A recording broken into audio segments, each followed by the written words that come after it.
It ain't like we ain't going to show up eventually. You know, they waited what, maybe 5 seconds before we Maybe. got here. Oh Oh, my there we go. goodness, there There's they everyone. Here are. we were Look at talking that. about Yes. you all. I see Mona in here. Welcome. Won't you Thanks. scroll up to the top? Yeah, let's scroll Luter back up here A, to the Frank and top. Tyler, welcome. I see Annabelle Atwood had been in Yep. here. Corey the treasure hunter. Good Thanks seeing you. for stopping by. Absolutely. Awesome, man. Let's see who else we've got. Cynthia Swearingen, of course. Randy. Who's Randy? Chris Goldring, welcome. Golding. Thanks. No, it says Goldring. It does not say I thought there was Goldring. an R It says in there. Golding. Here, I cleaned these Goodness glasses. we talked about dirty glasses. Bill Hey, Paparouse in the dirt. Welcome. Bill, welcome. And of course, Mona. Mona, we said, I think I said. Yes, Mona. you did. David Alfonsetti. Welcome. Absolutely. You know what? I've been meaning to. I was going to say something to him. I'm going to start calling him Fonz. Because isn't it Alfonsetti? Yep. You better not. Okay, that was David Alfonsetti himself. Yeah. We'll see you. There's Uh-huh. Luter 8. Oh, Cynthia. I guess you see here Clark's Cove 70% and 30%. We do. Tom Kingery. You see we're at 70% is that, don't you? You see who's Clark that Rat. under? Hey, Toby Bobo and Toby Danny Boy Bo- just a digging. Cynthia knows who the real 70% is, don't you, Cynthia? We all know. She and I had to talk about that. Who the real 70. See, you all have to realize I'm Willy Wonka and it's my chocolate factory, so I make up the rules. Dream on, Alice. Wonderland's just around the corner. I see Park Rat. Park Rat Metal Detecting, welcome. The Bud Files, welcome. Bud Files, welcome. Yeah, I'm going to start off, get myself in trouble early tonight. You know, I was going to put a piece of duct tape over my mouth. You all thought I was going to say Robert's mouth. Hey, Shannon Dalton, welcome. But no, I was going to put it over my mouth and just raise my hand, and I'd slide it back when I had something to say, but I didn't feel the need in it today. Wonderland, welcome. Thanks for joining us tonight.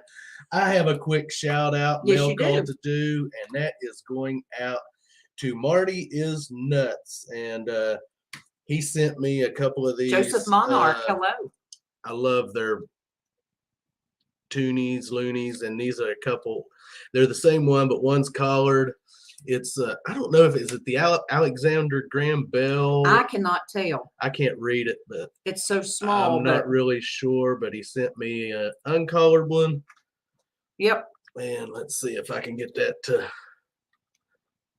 Yeah, there. Let's turn it right there. Shannon. Yeah. Robert must have changed the sheets in the doghouse. Yeah, but I want to thank Marty for sending those out to me. Wash the rug more like it, Shannon. We appreciate it, Marty. Hey, Scott McClory. We might actually have something going out to him. Yes. Yeah. Marty's very good about about sharing. Yeah, about sending me things like when I see something that I like. They do, Mona. He asks if I have certain coins. Uh-huh. And I say no, and he says, "Well, when I get one, I'll send it to you." And we appreciate that. He's been a really good. Oh my gosh, he's been a supporter of Clark's Cove for quite a while.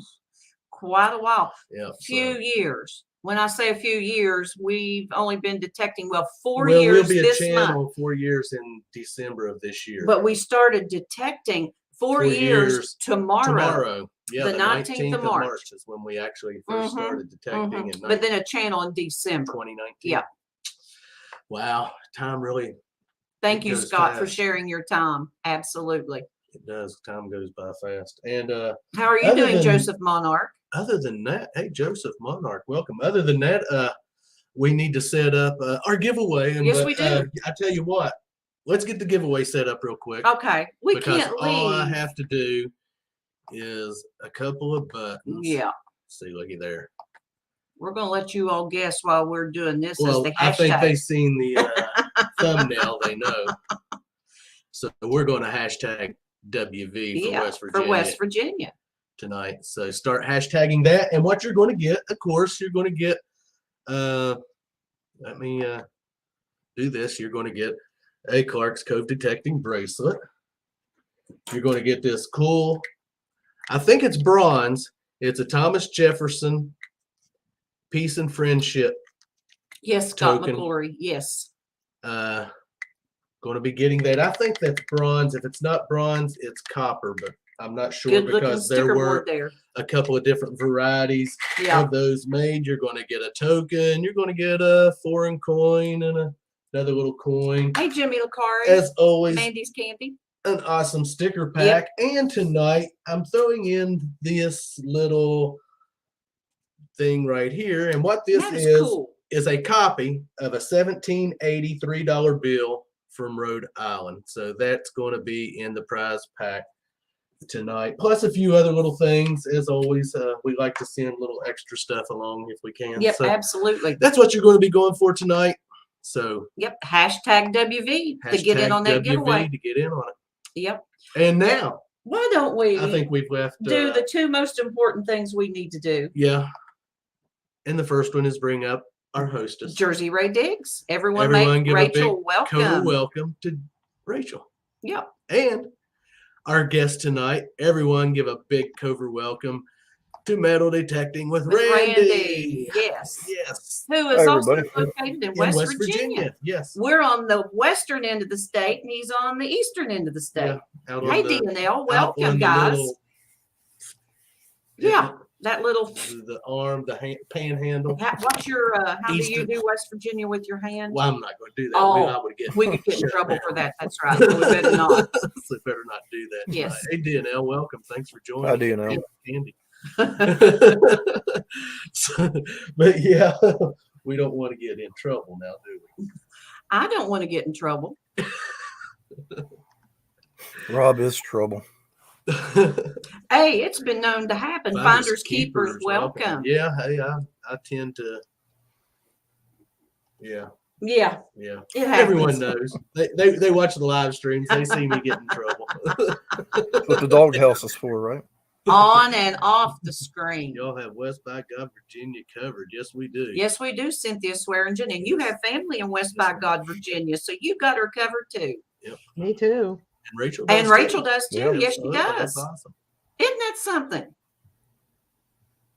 You used to live in West by God, Virginia. Thank you, Stu, for coming in. Yep. Hey, Homesdale Detectives. Charleston area. Oh, okay. But we've not got to hunt with Randy in West Virginia. No, we have not. But no, we have not. We got to hunt with him in Virginia. In Virginia. Yep. Not West Virginia. But we've not got to collaborate. Yeah.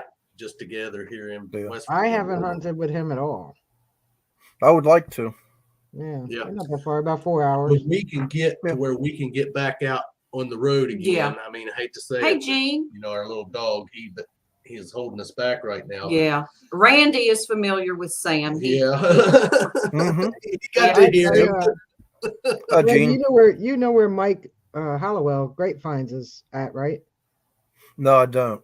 He's right there, Maryland, West Virginia, Pennsylvania, right there.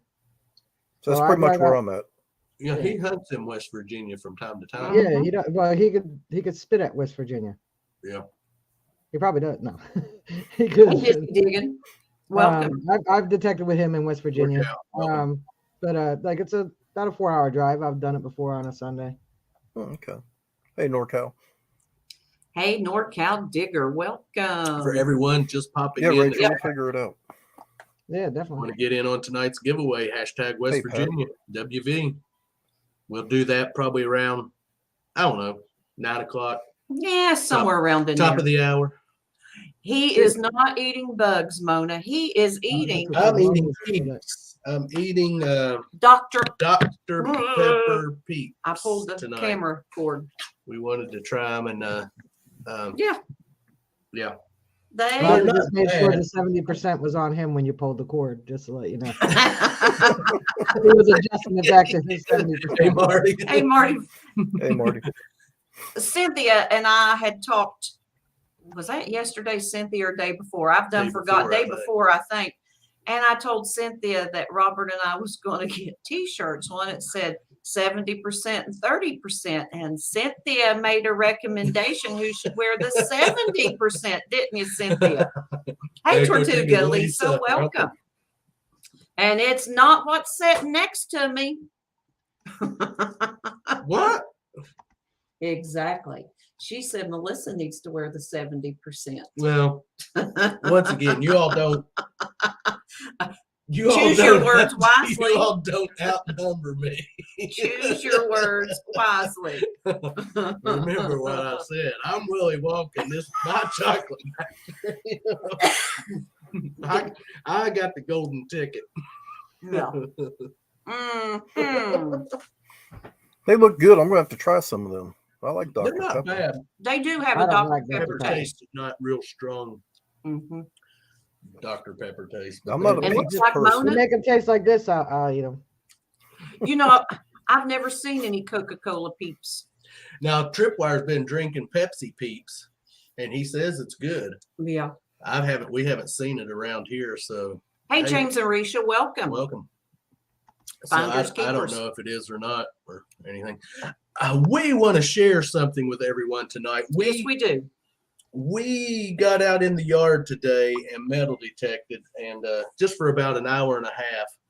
And I've been I showed this over at Marlin's, or not Marlin's, but Tripwire's live stream tonight. But we got out and we had the camera with us, but we didn't make a video. We just did a few shorts. But I got out there, and what kind of bush is that blooms out there? It's a real old bush. I think it's Chinese fringe. But I had never I think. really actually got the detector right up underneath of it and Mhm. right up next to the roots. Let me They are now. let me do this right here. And then I found this spur today. I heard And- someone go, oh. And did. so we researched it, and the ones we find that looks like it with this kind of buckle on it, they date from 1909 to 1959, and that is a military spur. Some of them are marked. Some of them will have a little We'll nub have right a little here. mark on them right there and a little nub, but this one doesn't. But the one we found that is basically identical to this it's still basically dated 09 Yeah. to 59, but it is a military.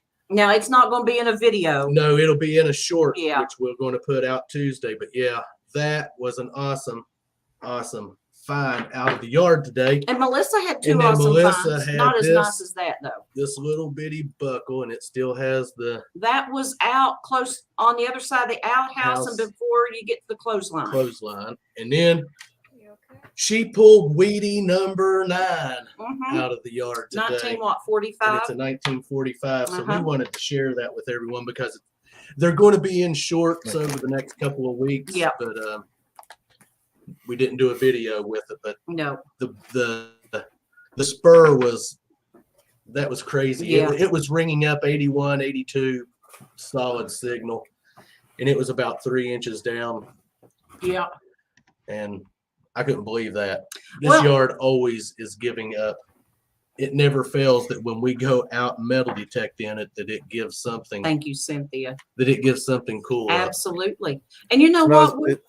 Go ahead, Randy. is that your first spur that you found, Rob? No, I actually have this this is a kid's spur that we found in the creek when we had a washout back, oh my goodness, 2016 is 2016. when that, before we even, Mhm. and I had used to keep it hanging down there on the barn. And once we got into metal detecting, I realized I need to have that up in the house. So I took it off the barn and brought it into Hey, the Willie. house. But yeah, Welcome. it's still got, Mm-hmm. but it's just broke, right? The one side of it there is broke. But yeah, I don't know. It's just an old kid one, but that one there is not a kid's. Yeah. I guess Melissa says it's brass. I think it's brass I say it's because copper, he nicked it and it's golden and it looks color. gold colored. Now I'd So- say that's brass. Now, if I'm wrong, someone correct me. Hey, Mary, welcome. They're both Back very right similar, but ringing up like a 81, you said on your Garrett. Apex on the Apex, yeah. Yeah, it's probably copper. So that's what I said, because I thought it was going to be a penny. I figured, well, I found a weedy or a copper penny, but then here I was digging along under the apple tree and rust, nails, crap. And That's why I didn't dig under it. Oh my gosh, you're not going to believe this. Go get the camera. I said, what is it? So I come waddling over there. I can't run very fast. And as soon as I seen it, I thought, okay, Melissa, you're going to have to kick it in and then gear. she turned around and found the wheat penny. Yes, I did. And I was getting ready to call it because of the wind. That's what we was telling Randy earlier. Yeah. And I hit that. It was mixed in with some other things in the yard. And I thought, there is a weedy, I think. Yeah. And the AT Pro didn't let me down. That's what it was. No. And I know everyone in here, they're thinking, okay, guys, it's 16 after. You all have a guest. Why ain't you talking to him? Well, you know what? Randy Randy and Clark's code go way back. So, you know. Yeah, it's not we're ignoring him. So I'm going to let you start asking Randy some questions. Okay. I'll give you that first question. Oh, he's gone. I must have bumped up 35%. Yeah, well, No, see, it still says 30 on there. So. Yeah, I see that on your side. No. Yeah. So, Randy, how long have you been metal detecting? about as long as you guys have. I just learned that when we were in the back room, about 4 years. Okay. So my daughter, which is 14 now, she used to watch Nugget Noggin and a few others, and that's how we got into metal detecting. So we got a bounty hunter for Christmas. Okay. And then we went out in our yard and we found some stuff, but we upgraded to the AT Pro after that. Went out in the yard and found different stuff. So we got hooked. We found some Tootsie toys out there and different things. So now, are you still swinging the AT Pro? I do in the rivers. Okay. I'm using the Equinox 800 right now. Okay. Hey, Paul, welcome. Hey, Swampy, welcome. Hey, Paul, Swampy, welcome. Hashtag WV for those of you just Madison, joining. Hey, Maine. Madison, Maine. Yeah, you know, we don't submerge, don't water. You know, if we water hunt, it's just coil only. I'm not going to Even though, and of course, the Apex is not submergible, and even if if it's sprinkling the rain, we will. But if it starts rain, well, you know, I don't know, just a good steady rain, we call it a day. And, sit in the truck and wait for it to see if pass. it'll stop. If it doesn't, then yeah, because when we was curb strip hunting, there was several days it do little downpours for about 10 to 15 minutes. Hey, Paul. And then it get steaming hot out. Yep. It helped signals a little bit better because you get the ground wet some. Well, that's like today. It was cool. Oh man, the ground is very wet. If it wasn't for the wind. And I know we have passed over these signals before, but like, well, the thing of it is we've had 3 other detectors detect in this yard besides us. Yeah.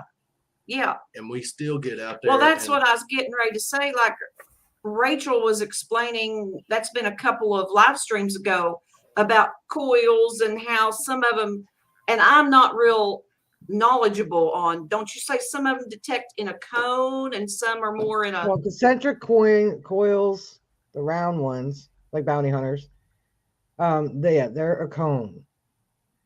You know, so just like taking an ice cream cone, that's your field. And then on a double decoil, it's like a wedge. Yeah. And it just takes a swing. I mean, it don't take much to miss, or it ring in a signal that it may sound like crap. Or because you're not swinging in the right direction. I mean, ground conditions aren't. You can miss a signal by 1/2 inch. You know, like you can just swing and miss it easily. Yeah. No, like next door, I have a farm next to me, and for people to watch my videos, there's a big tree that I love to metal detect around. Well, I've spent 1.5 years just pulling out big pieces of iron. Right, I wasn't finding anything, and then last year I pulled out 7 Indians, 2 large cents, and all kinds of buttons.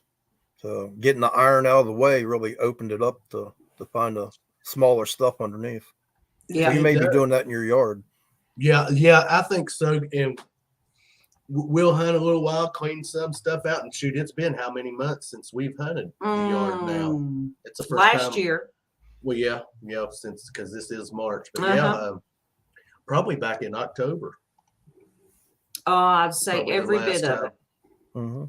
I'd say every bit of it. Yes. So every time we get nails out of the yard or anything else, it's going to clear up for a better. So, thing that gets me is we have pulled 9 wheat pennies out of this yard, and we're still yet to find a silver. And I still feel one of these days, one of us is going to Hey, Mark Miller. a silver dime or maybe a quarter, or out in here. I don't know. Hashtag Maybe WV never. to get in on the giveaway. But usually, when you have wheat pennies, especially that many, it's. Randy, we have a question.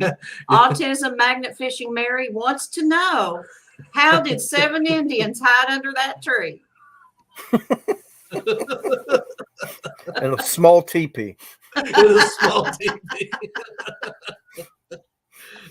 But to go back to Mona. Mona, I found stuff over there, but I was also told that it had been metal detected years and years before. But listening to Park Rat Patton, where he talks about iron blocking signals and all that, I was hoping once I got the iron out of there, the other stuff would come through, and it did. So I mean, you can go back to a field time and time and time again because the weather changes. The stuff moves around in the ground due to freezing and thawing and all that. So roots to push up, roots to pull down. You know, but a lot of people go into an iron field and they'll just walk back out. They won't take the time to clean stuff off so you can find other things. Well, yeah, that's what I say. The relics don't run away from the iron. If you're finding relics and coins around the iron, there's relics and coins in the iron. Mm-hmm. I love hearing someone say it's done been hunted, because then you feel like, all right, you know they're going to miss stuff. I don't care how good they've metal detected it, they'll miss stuff.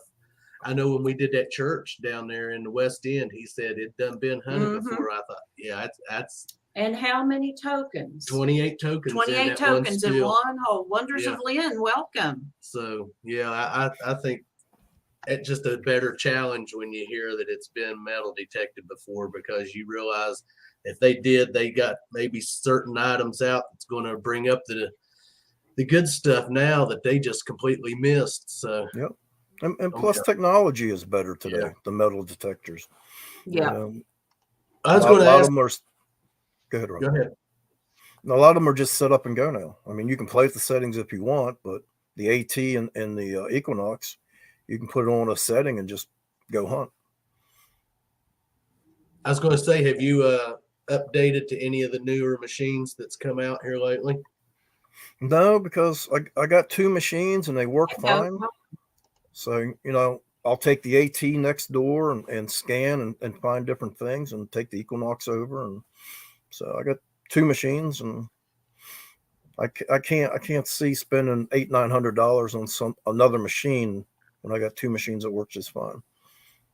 You know what? That is my way of thinking, and I know you guys have heard me say this, and I have to go back to that, but Robert, when he goes, he's interested in when Garrett comes out with another machine, and he says that I am going to hang up the AT Pro and start using the Apex. Well, I can see where he's coming from, but the way my little brain works, oh my Lord, I'm still learning the AT Pro and I'm getting used to it and I love it. But yes, the battery thing, and it is heavier and the Apex is lighter. So I have to, but I'm not going to give up my AT Pro. So here's a question for you and your AT Pro. Do you use regular batteries or do you use rechargeables? Regular. See, I always want to say it my way. One blind treasure hunter Shane, he used to use regular batteries, but he uses rechargeables now. It saves him a lot of money. Yeah. Hey, I tell you what, batteries, anything's expensive, but if you buy the higher name like Duracell or Energizer, a 4-pack, this thing's ridiculous. An 8-pack of AA is like $16 here, and I'm like, I'm going with the Great Value brand. I'm sorry, Hey, AZ Treasure, welcome. Yeah. Hey, PA relic hunters. No, but I if you like look on Amazon, you can get pretty good deals on a charger and rechargeable batteries. So for what you would pay for 2 packs of batteries normally, you'd be saving money. Yeah. Then you gotta remember to recharge them. That's true. And don't put the dead ones back in your pack Yeah, and then and send the machine with Robert and and it with dead batteries in it, and then put deader if there is, more dead batteries yes, in it. I did that, guys. So Robert, that 70% is taking good care of you then, buddy. Well, we had changed the batteries out in the AT Pro, and I didn't have any place to put the old ones that we took out. So I put them back in my little case. Well, I never did. Once we got back home, I never did empty the dead ones out and wasn't thinking. And of course, Robert took the AT Pro that day and the so-called fresh batteries. And when he needed to replace batteries, he said, Melissa, did you put new batteries in your case? I said, nope, those are my old ones that I took out. So they were already dead. Yeah. Hey, Shane. Hey, Malaysia. Welcome. Malaysia. Yeah. So needless to say, I got a preaching over that. I always usually, which I don't have to. See, I just recharge my, just plug it in and charge that. I love it that you just, Yeah. You can actually charge it in the vehicle if you have to. If you forget, that's a good thing. Just plug it right in the outlet. Wow, we have 38 in chat. Well, yes. Welcome each and every one of you, and thank you for coming. Stopping Absolutely. Hashtag WV and get in on the giveaway we're going to do about 9 o'clock this evening. Yes, absolutely. Yes. Yep. Yes, we are. Yeah, they all came to see Rachel since she's on here now. Yeah, they're here for me. That's right. Yeah. Here you go, Rachel. Here's my buddy. The other night. Oh, there's my buddy. Oh, look how cute. She's my dog. Everywhere What I is go, her she name? goes. Daisy May. Daisy May. Now, did that come from Dukes of Hazzard? No. Okay. No. I seen her and so you look like a daisy. She does. How old is she? Almost 4 now. Oh, she's so cute. Mm-hmm. Hey, Kendall, welcome. Yep, welcome. Okay, it's your turn. She's like your puppy. She likes to go for rides in the car and walks and all that. No. Yep. Oh, you mean I can answer or ask a question? Yeah, that's now? the reason there's a little dead air here. I was wondering if you was going to do anything. I was just going to tell a story about how my brother overfed Slash while I was away, but that's okay. Please, go for it. We want to hear. Please. It is a funny little story. Hey, Tripwire. So I sent Slash with 4 little bags of food because my brother will fill his bowl rather than put a cupful in there, And I gave him 4 little pedigree pouches, if he wants to give him a little treat, whatever, and his bones and toys. So he called me Sunday and he says, well, I'm going to drop him off. I guess you'll be home later tonight. I said, yeah. I said, did you feed him? He goes, no, I gave him one of the little pouches. I ran out of food. I'm like, I gave you 4 days worth of food. How did you run out of food? He said, well, I was feeding him twice a day. I'm gonna come home. I'm gonna come home to a roly poly, not Slash. And the first 2 days, Monday and Tuesday, he's looking at me like, "Where's my breakfast?" I'm like, you don't get breakfast. That's funny. No. He gets a bone. He gets a little, biscuit before I go to work. I don't want him to have to poop while I'm at work. Where is Mr. Slash at? Is he in his little fort? Did he make one? Hey, Olin. I got one more. I think no, he didn't make one tonight. He's just laying up by the pillows. Hi, Dennis. He was fat as a tick, Pat.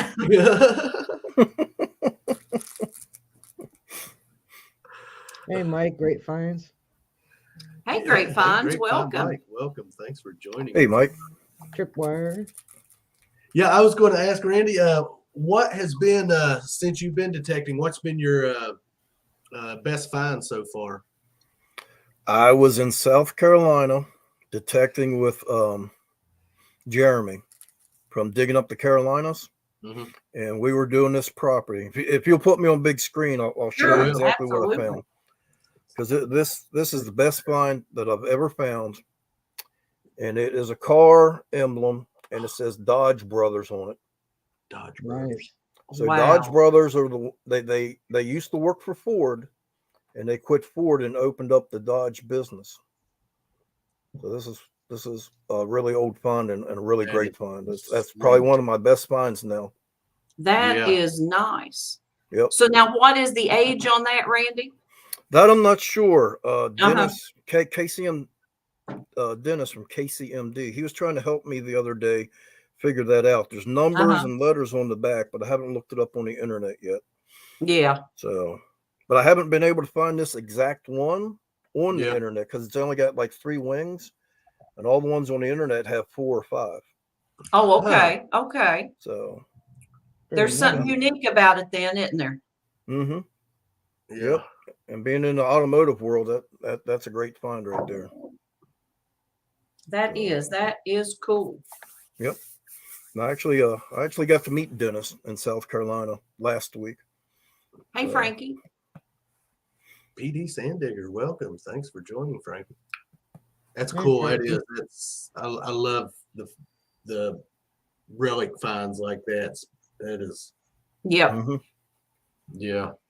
You know, I have to say, if someone was to ask me, Melissa, would you rather find relics or coins? Well, I have to be honest and say I'd rather find relics. Please do, Dave. I know some coins can be very, valuable, but relics can as well. But I have to go back and repeat what I have heard Rachel always say. They're more personal. Yeah. Oh yeah. Relics can be more personal. Yep. Yeah. And I have always remembered her talking about that. And when you do, when you find a relic, like you've always heard me say, I will get it out. I'll get my tongue untwisted. But I like to sit and think about Cat trying to get in. the person living in the area that we're detecting, what they did, what their life was like. And that's just how my mind works when we get out there. So needless to say, when you see us do a wrap up, Robert has a way more finds and trash than I do.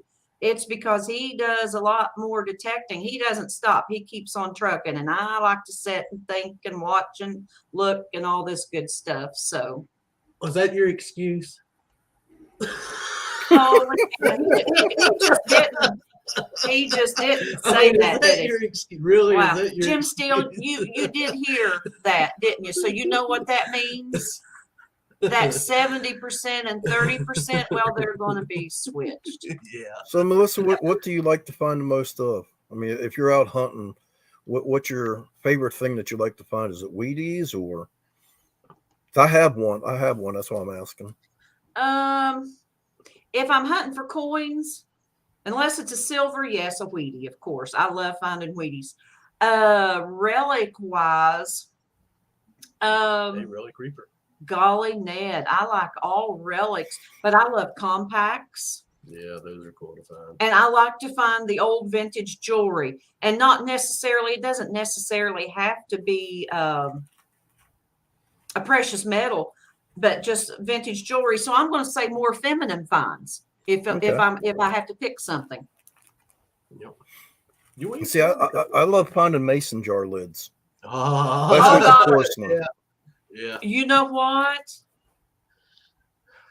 We never get tired of finding them. So yes, I have to go back to, and I mean, I'm going to still stick with the feminine finds of jewelry and compacts, but mason jar lids, absolutely. Our premiere last week, that video, we had 50 of them in that video we found. Well, I didn't realize they made so many different porcelain lids. Because I was hunting a couple weeks ago with Swifty and Otis. And I found 3 mason jar lids.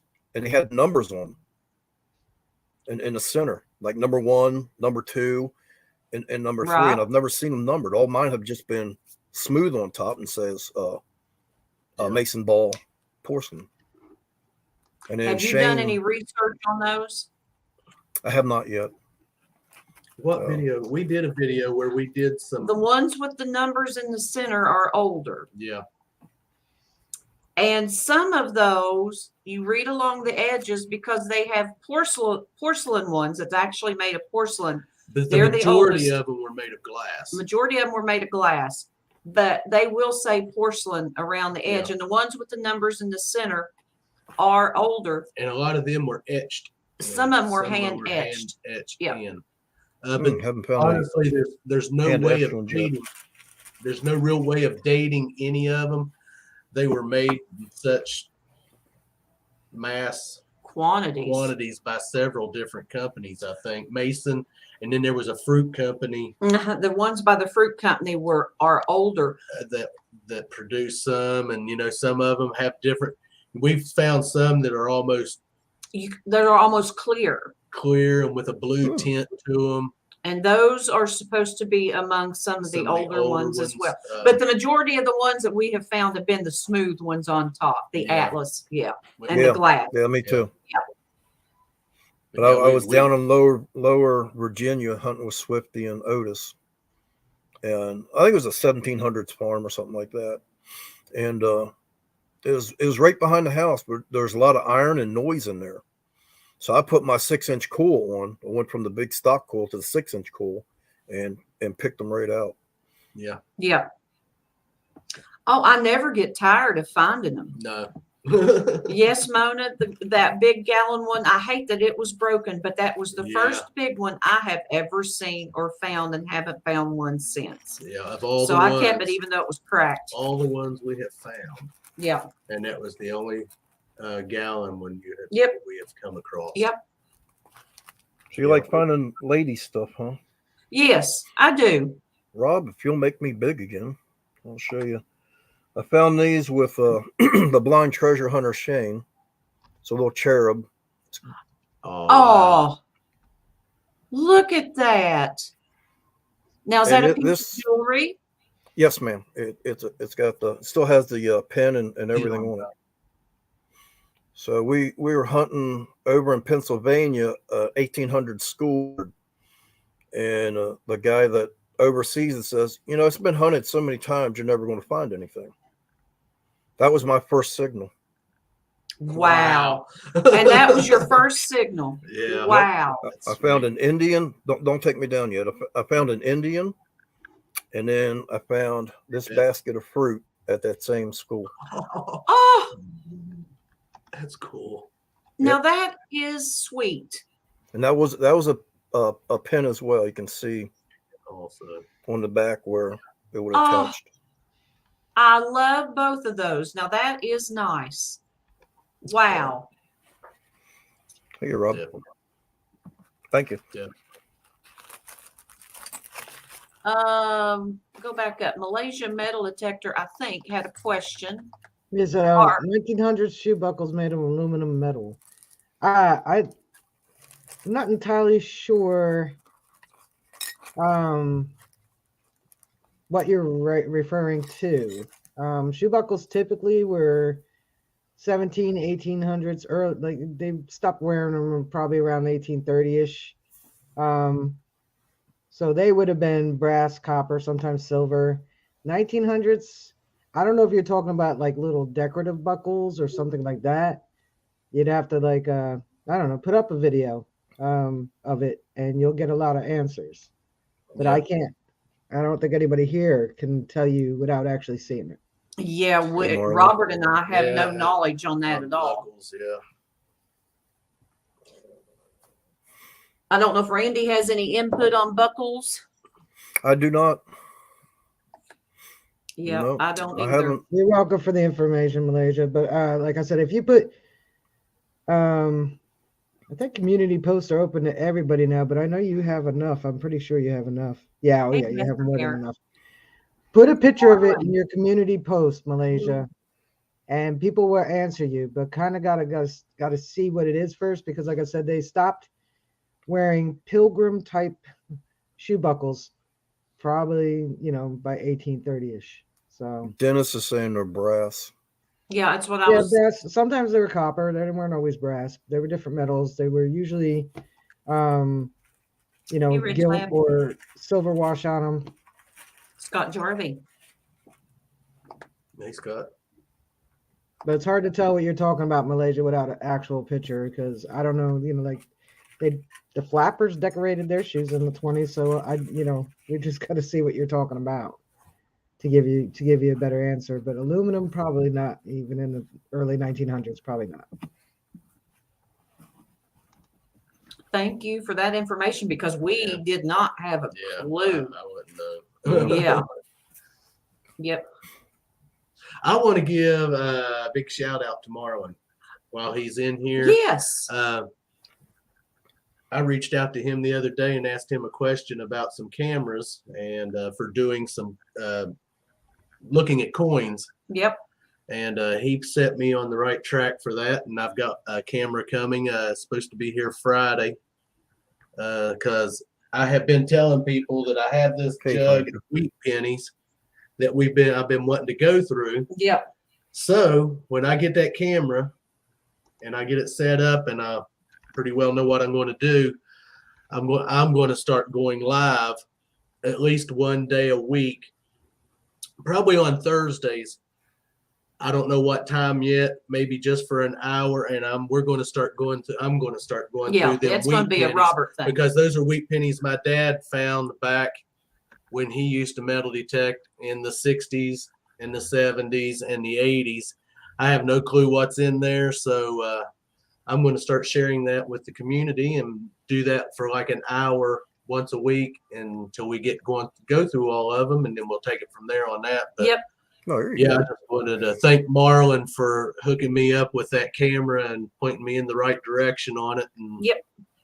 Thank you, Marlon. Thank you, Marlon. He's hey, if you have any you have little issues with stuff, he's the go-to guy. He has helped me out. He has helped us out with so much Paul, it stuff. will be. You may have to join Robert some that day would be, on Thursday, because it would be a first thing for him to do, and so he might need a sidekick to. Someone would want to join me welcome with that. So absolutely. Rob, do you have a Wheaties book to put them in? I do. I have some books out there that my dad has filled. I'm probably going to go through them too, just to see what's in there. But I don't know how many's out there that I actually have out at the shop that he had filled and was working on filling. But no, I do not have wheat penny books to put these in. Oh, so. Marlon is blushing. Oh my goodness. Yeah, Marlon's blushing. I don't do that. But yeah. While Deej is here, a couple years ago, I metal detected with Deej. And when you meet Deej and you metal detect with her, she has a book that she puts your sticker in and you sign it. And I thought that was the best idea. So one of the ideas I got from Deej was I bought me an autograph book, and then people that I hunt with, their stickers go in there, and then when I hunt with them, you get them to sign. I get them to sign. Good idea. So, cool. So I got stickers for a wall, but I got stickers for a book too. And that came from digging with Deej. That is cool. And if you're just joining the stream, hashtag WV. About 9 o'clock, we're going to do that. Yeah, somewhere around that time. Yeah. So if you want to get in, you can. If you're not, then yep, your choice. It makes it more personal. Yes, that is. That is a signature and sticker right there. That is a great idea. Mm-hmm. Yep,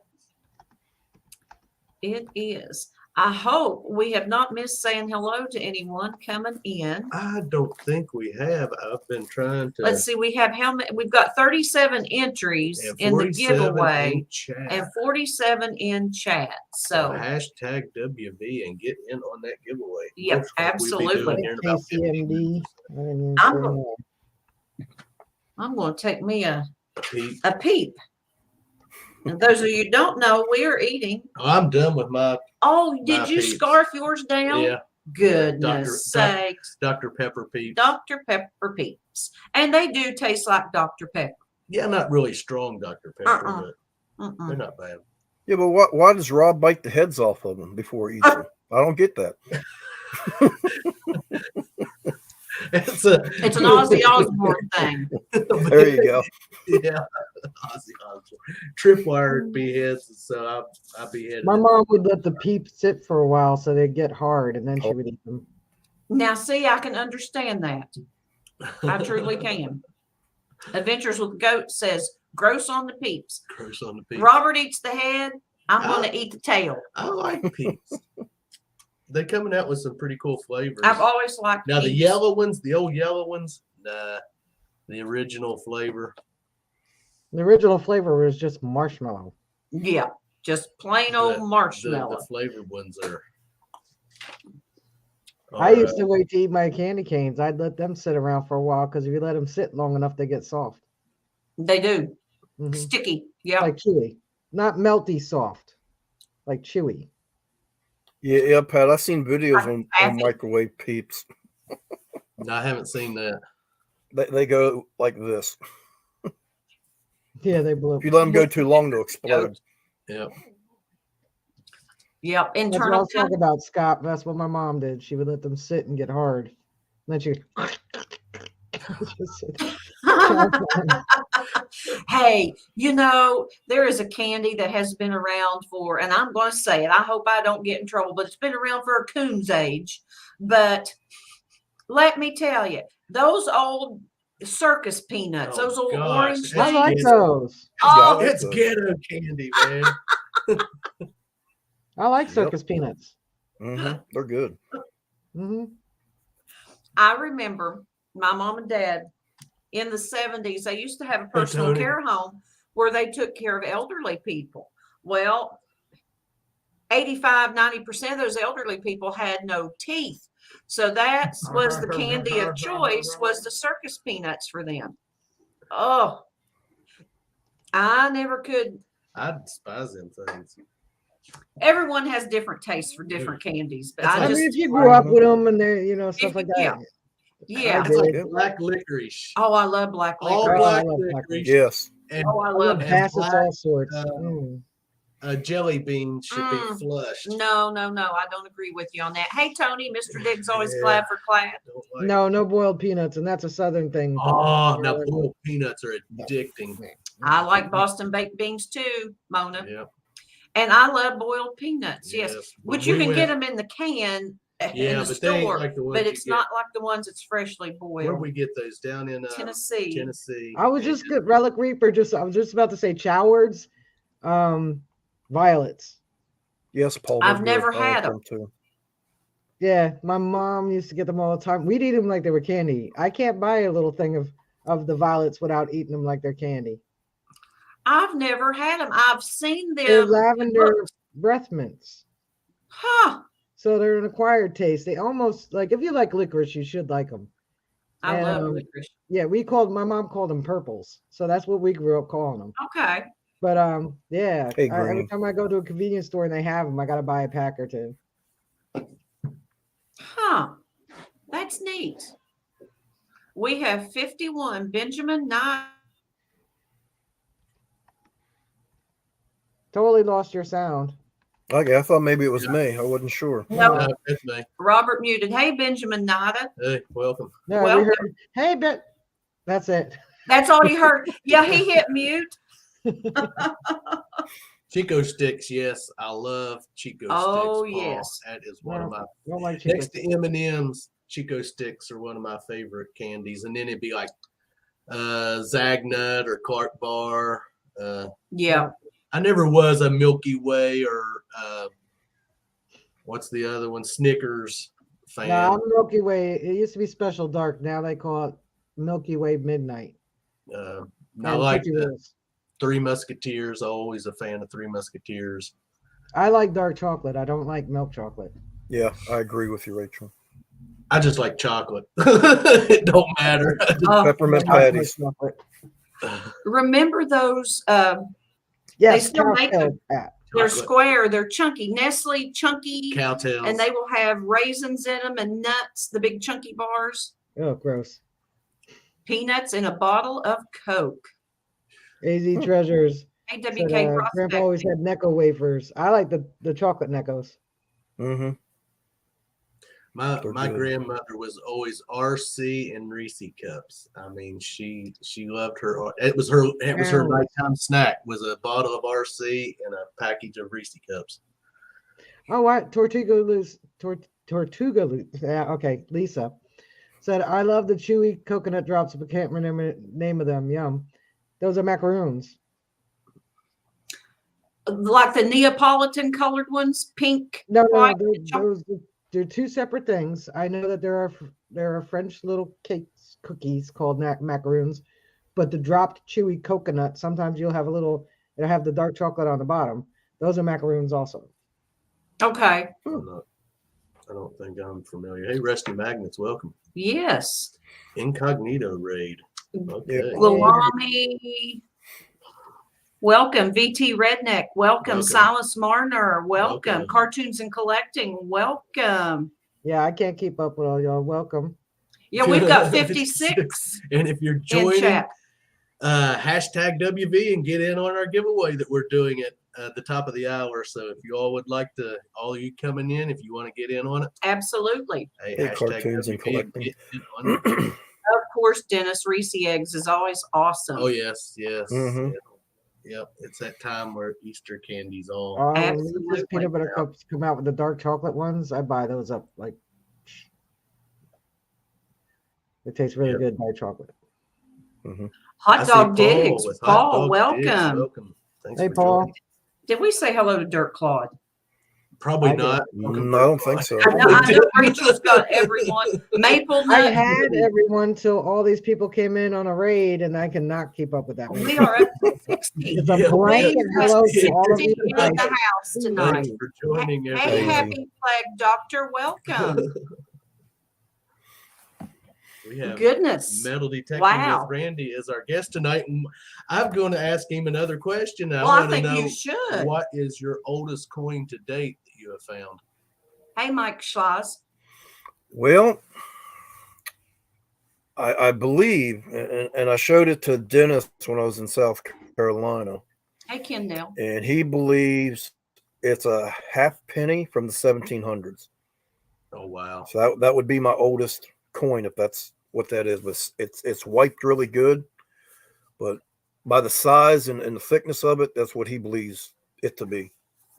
So that would be from the 1700s. So that'd be my oldest find. Okay.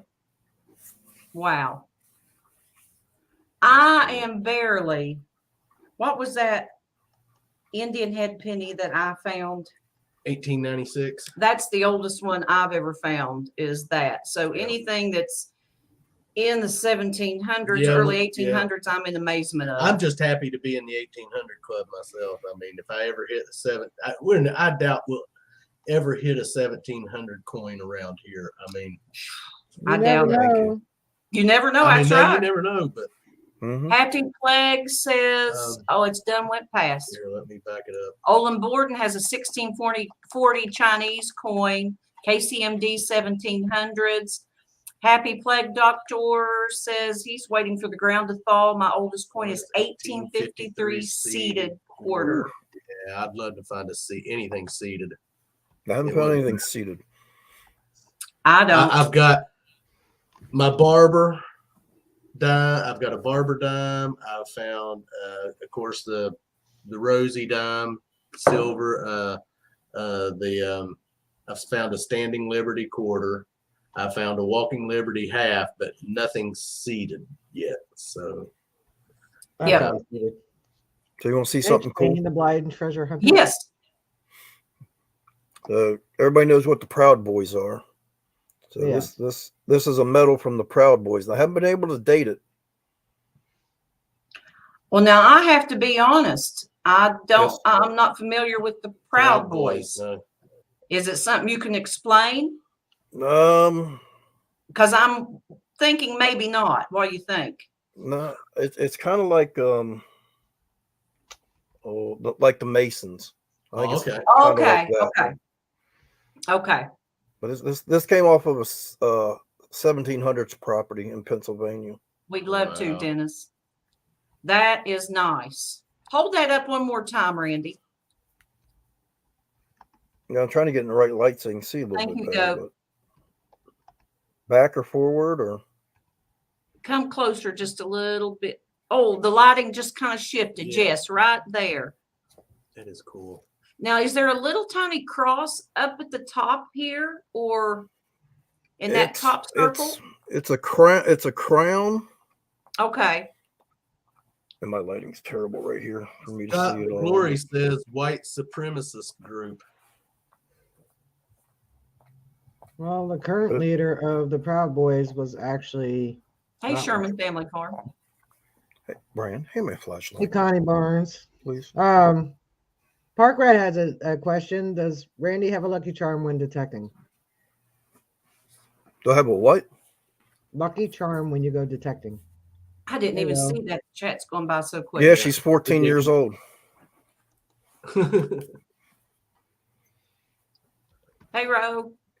Yeah, up at the top, Melissa, it's looks like it's scales, Okay. and then a crown with a sword through it, then 3 bells on the left-hand side, and the bottom I can't make it out. That is nice. I like that. Hello, Shane, the blind treasure hunter. I was Thank going to you, Brad. wave, but I know you couldn't see me.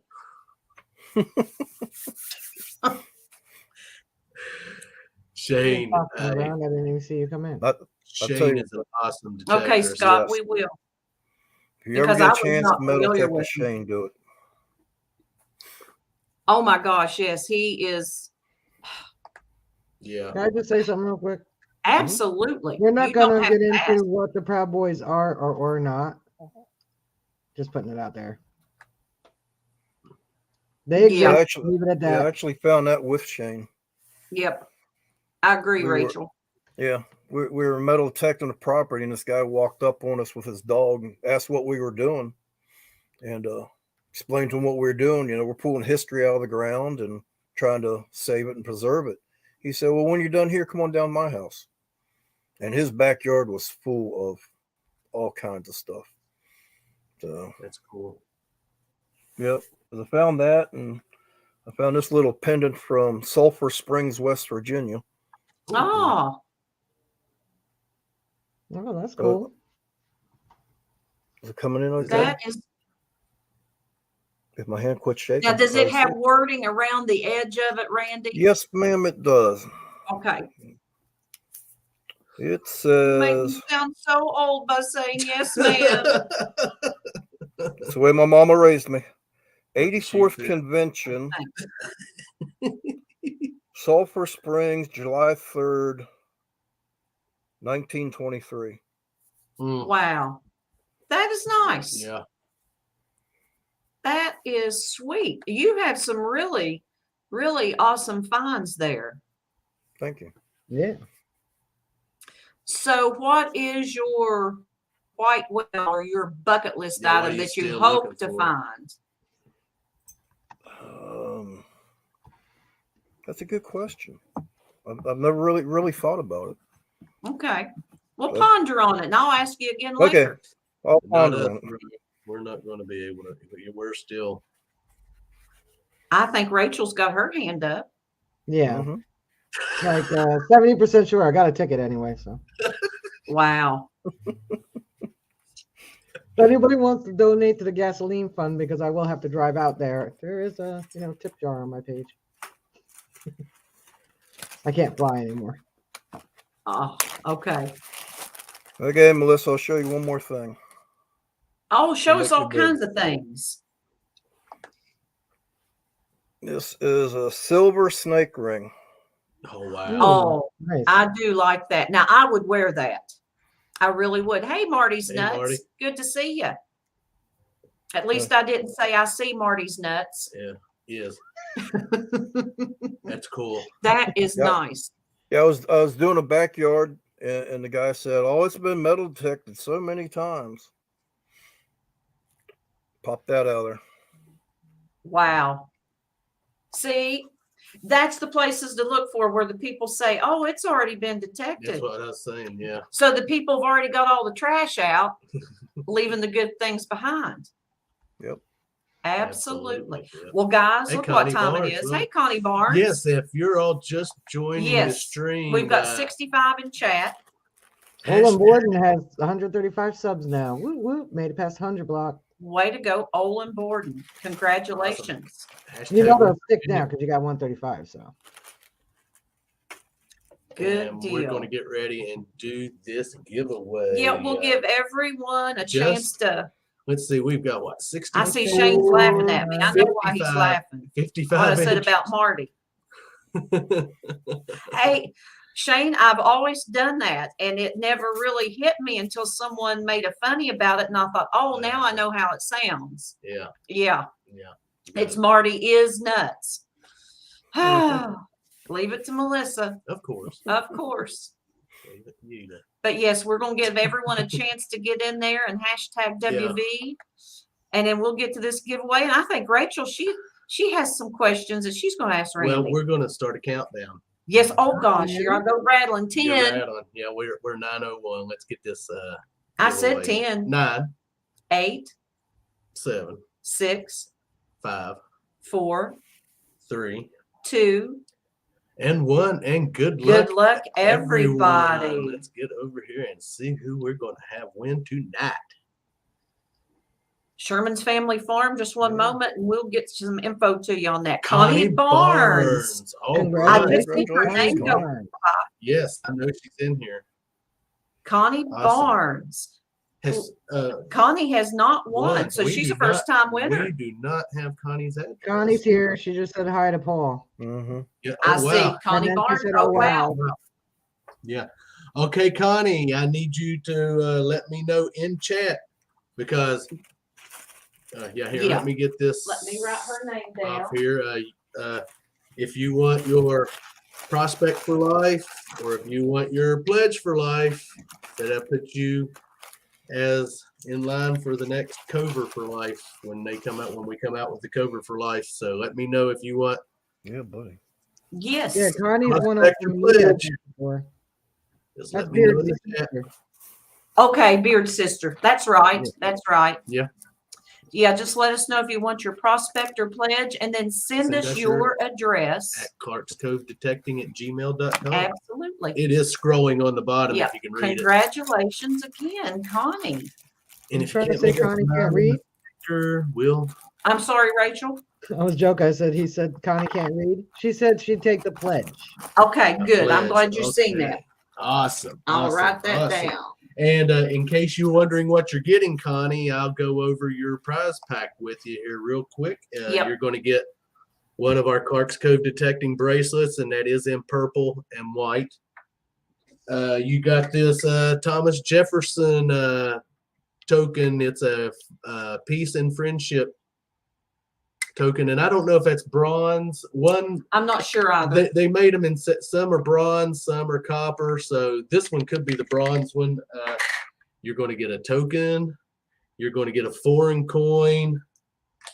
You're going to get an awesome sticker pack, and our Clark's Cove detecting sticker is in there. And you're also going to get this Thank you, Tom. replica of it's a 1730 $3 bill from Rhode Island, and it is just a replica, but you will be getting that along in your sticker pack. And congratulations! Yes, congratulations. Plus you'll get your pledge for life sticker, and you're going to want to hold Yep. on to that. So awesome! Congratulations, Connie! Everyone, Absolutely. congratulations! Thanks for joining on that giveaway. Yep. Awesome. So let's get rid of that. Well, and let's- get our let's guests answer back. Sherman's Family Farm real fast. Yes. to get the First question. So first thing I would do is actually I would go to one of the Facebook groups, and there's lots of them. Just put metal detecting in the search bar, and you'll find a ton of Facebook groups, and ask that same question. You're going to get 1,000 different answers because everybody's machine is the best machine. I'm going to tell you right now, you see what your budget is, buy in your budget, learn your machine, then you have the best machine. Yeah. Yep.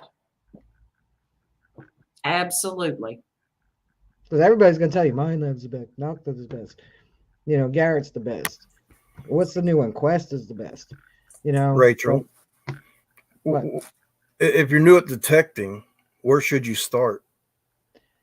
I would join a Facebook group and ask my questions there. Hey, Richard I Colbert. would Welcome. watch the live streams like they're doing right now.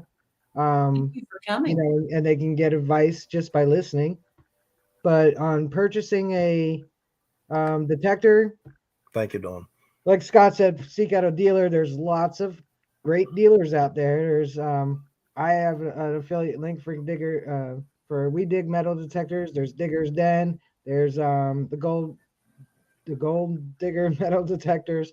So there's a lot of there's what is West Shore Hobbies, Michael Vidovich. So there's a lot of them, but see what your determine what your spending amount is, what your budget is, then speak to a dealer because you know I'm just saying go to the metal detecting pages because you'll get a lot of advice. Just don't ask what's the best detector because if you do, you'll see why I'm telling you not to. I'm not dissing anybody, but you're going to get a lot of answers.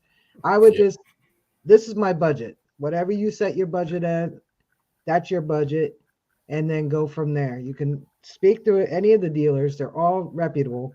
Speak to any of them because everybody in here and everybody in the Facebook groups are going to tell you that their machine is the best one. But I could promise you the best one is the one you learn. Yep. Agree. No truer words spoken. Agree. So, Melissa, we were talking about earlier about how many Indians I found next door. Yeah. So I'll read the dates. 1899. I got 2 1901s, 3 1901s, 1881, and an 1890. And that's after removing all the iron next door. Wow. That is nice. I have only found the one Indian. And have I found one buffalo? Mhm. One buffalo. So I've not found a lot of coins when it comes to the older coins. You've found blah blah blah blah blah Blah blah blah. Found plenty of Wheaties though. Yes, I have. When it comes to my Wheaties, goodness. now I have done well with the Wheaties. Yes, Yeah. you have. Yeah. I mean, yeah. When we do the curb stripping and hunting and yeah. Yeah, absolutely. And you don't done bad on silver either, really. I mean, you have found when we were curb strip hunting, you were I've done decently. It's been a while, so you kind of forget about it. I forget. It gets back there in that part of my memory have, bank that I don't go to very the often. Silver bar that you found. The silver day, bar, man, yes, that was an awesome find. Yeah, absolutely. Well, Rachel, we're going to turn some questions over to you. That way you can get familiar with Mr. Randy. Oh, okay. If I insist. We insist. We insist. I don't seem so excited. Well, she's got to figure out what she wants to ask. I usually have one I always ask everybody, and then I give permission to 30% over there to ask it when I'm not in. So, Randy, when you go out for the day and you know you're going to be out there for 4, 5, 6, 8 hours on, say, a collaboration or even just by yourself, you know you have the whole day. Outside of the essentials, your machine, your shovel, your hand digger, your pinpointer, your finds bag, what else do you have to bring with you? You personally have to, not that everybody should, but what do you bring with you? An EpiPen. I'm highly allergic to bees. Oh, yeah. Good answer. And metal detecting is a risk for me because it can be very fatal for me to get stung by a bee. So it's like playing Russian roulette. So to explain that a little bit more, we were in a city at my brother's house, and I got stung by a yellow jacket, and the hospital was only 5 miles away. And the doctor said if I wouldn't have got there when I did, it'd have been done. So I take a big risk metal detecting, but it's a great hobby. I love it, and I don't let anything hold me back when I want to do it. So Yeah. other than that, first aid kit, some water, some food, things of that nature. All right, good answer. Yeah. Especially the EpiPen part. Yeah, I'd hate to find out I developed an allergy. You know, you can outgrow them as well as develop them. Well, see, I developed it because, like, when we were little, we used to take mason jar or jelly jars and see get the most bees. Yeah. In a jar. You know, I've been stung many times, but it seems like once I hit the age 30, it started to change. That's the same with me. I suddenly became allergic to ticks, not anaphylactic, but when they bite me and latch on, I itch the second they do.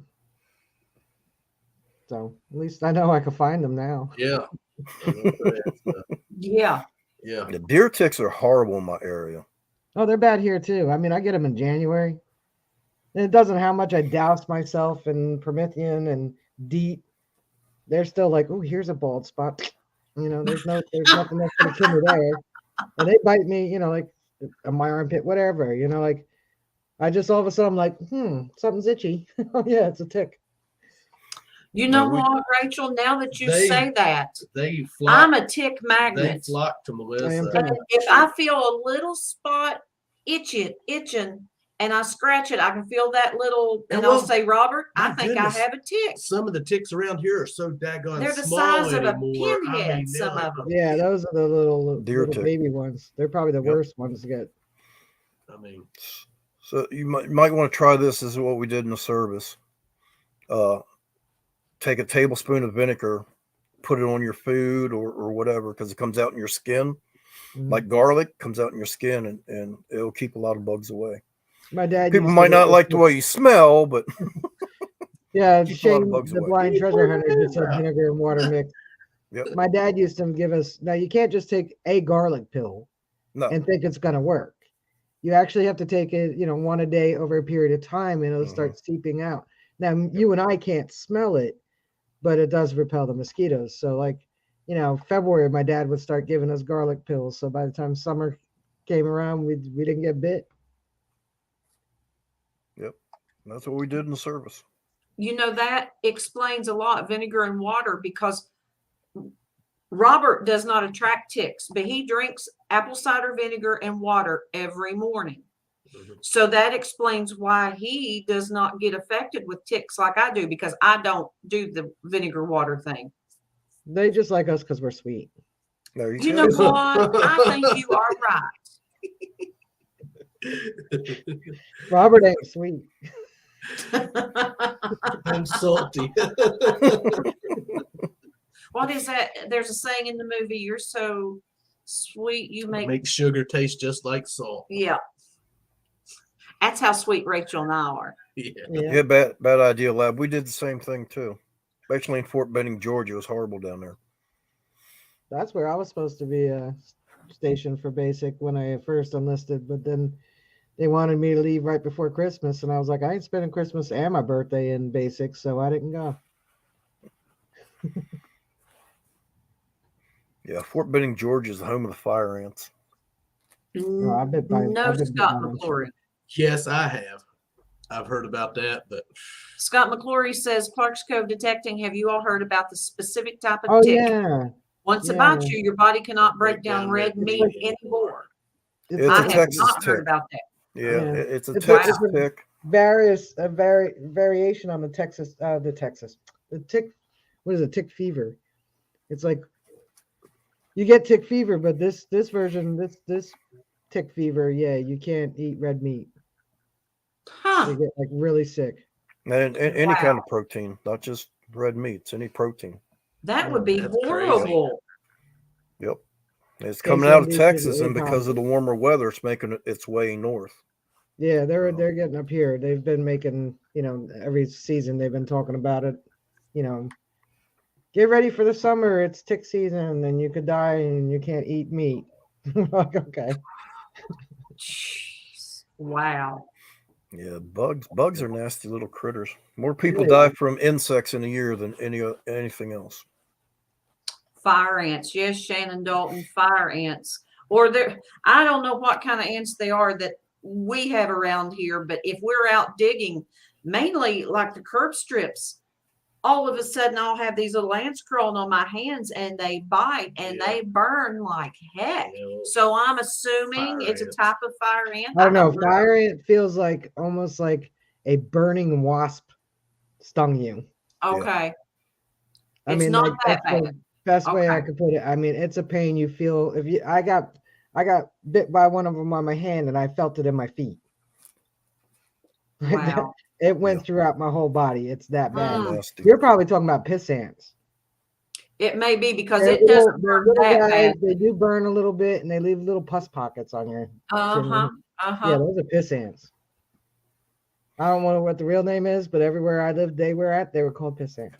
Yep, that's what we call them. Yeah. No, we're talking about fire ants. We were doing maneuvers one night there in Fort Benning, Georgia, and we had to clear the road. And some guy dove off into a nest of fire ants. No. Now, he didn't scream. He didn't scream till the other people went by. When they got far enough away, he started screaming. Wow. And he was bit so bad that he had to be recycled, so he had to do basic all over again because he missed so much by being in the hospital. Oh yeah, they can do some Wow. damage. I got one bite in my life, and that was enough. I was in Texas when I lived in Houston when I was a kid, and I reached into the bush to grab a gecko, and yeah, I guess I reached just a little too close to a fire ant. I thought I got stung by a wasp, so I realized that like all the pain was literally from my hand all the way down to my foot. I mean, it just hurt so bad, and for a long time. Wow. Mm-hmm. Yeah, they're nasty little ants. Yeah, they are. Paul, you'll just have to start eating veggie burgers, man. You know, get you some tofu. What is it? Burger King calls it the Incredible Burger or something. Now I like tofu. Yeah, if it's fixed fixed a certain way. If you roll it in flour and fry it in grease and brown it real good and it's crispy, I like tofu. Well, you just like fried stuff around the tofu. Tofu has no taste.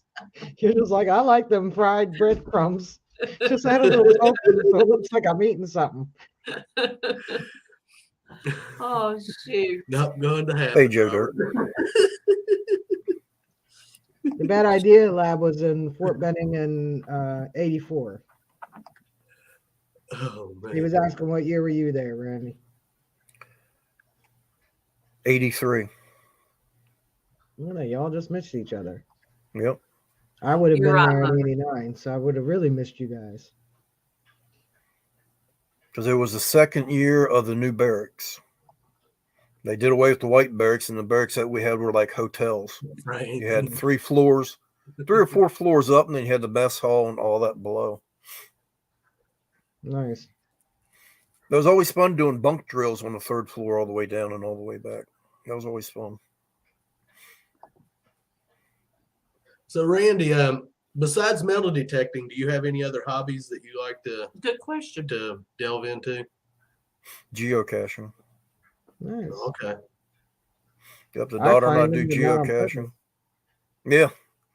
I got 7 caches hid here in my area.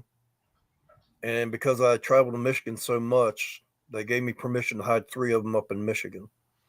So if I can't maintain it, I have a friend that will go fix whatever happens to them. So yeah, I love geocaching. Okay. We've never. I found that little bitty one down there in the park. In a little tiny ball. I mean, it was a very little, and it's just a little piece of paper, but it was so wet and faded, and yeah, you could just a couple of little things you could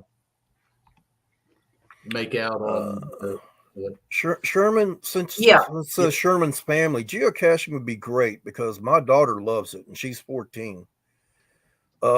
What people do is they go out and they hide. I wish I had one sitting here, but they hide small items.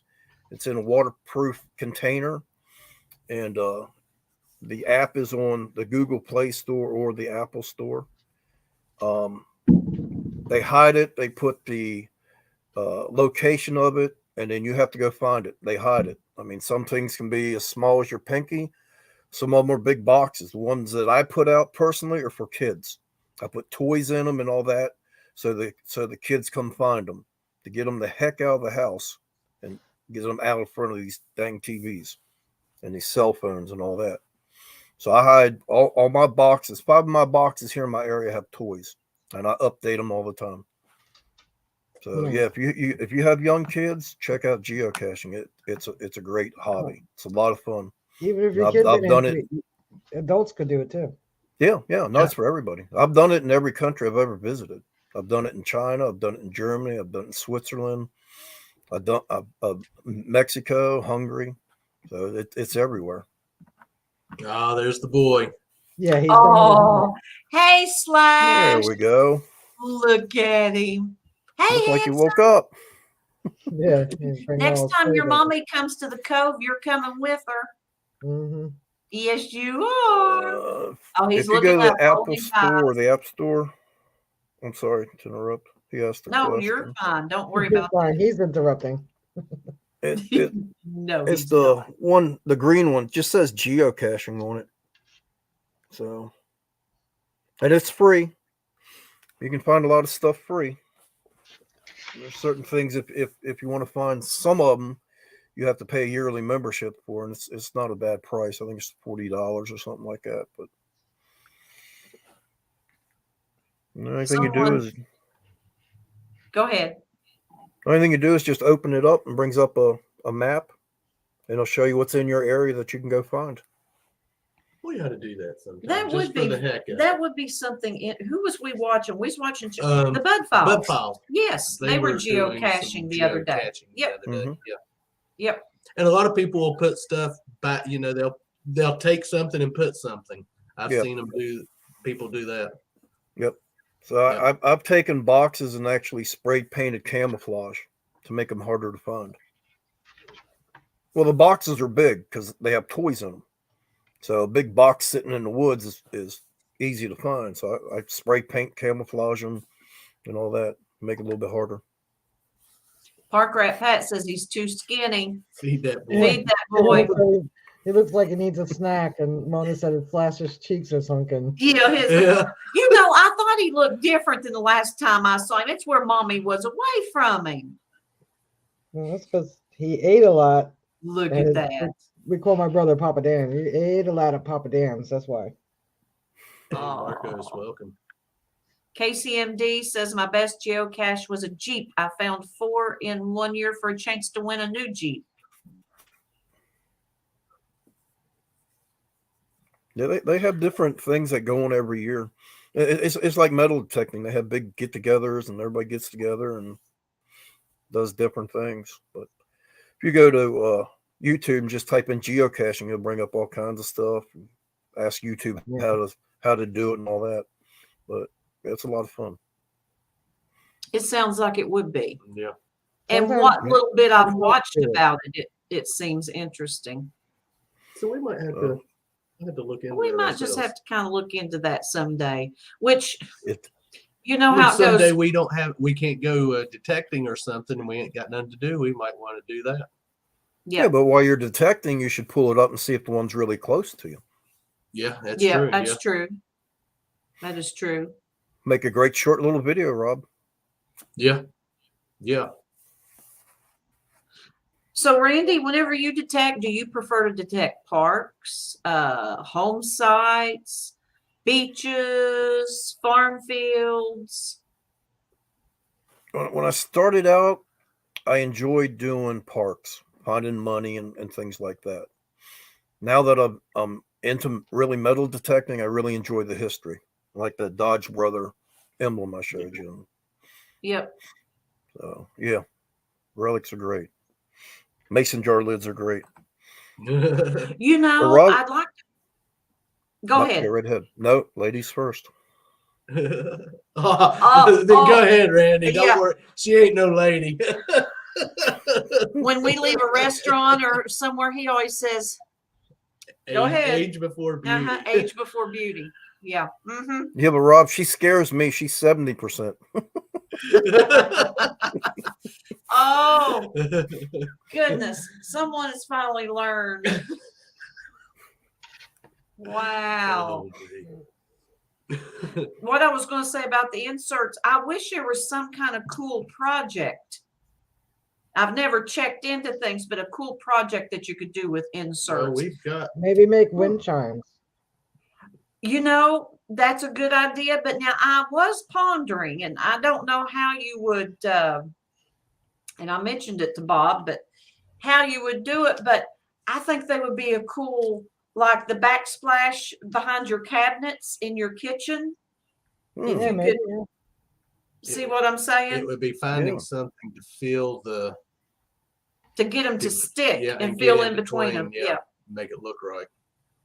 Robert Put is it like sleeping in the tiles. doghouse. Not tonight. Not tonight, Mary. It's going to be cold tonight. I'll let him stay inside. Hey, Paul, I don't mind to sleep on the couch because I got the big screen downstairs, and So what does that tell you? He's had to sleep on the couch before. I go down there and watch a movie. The beer's colder downstairs. Yep, kitchen's a lot closer. So Yeah. Rib Yeah. late night snacks. Goodness. Oh gosh. Late night snacks will get you in trouble, let me tell you. Go to bed on them, and then you wake up the next morning and you're 5 pounds heavier, especially if it's stuff like sausage and your fingers swell and your feet Who swell. has that stuff? Mm. You getting up fixing that without me knowing about it? Hey, Nick Molnar, welcome. No answer. Huh? I have no answer for you. So Melissa, None at all. Parker at Pat said, fill it in with the broken pieces. Yeah. That's a good idea. Yeah. Route out or Forstner Forstner. out of a backing substrate and epoxy in the seals. Now that is foreign language to me, Shannon Dalton. I know what epoxy is. Yeah.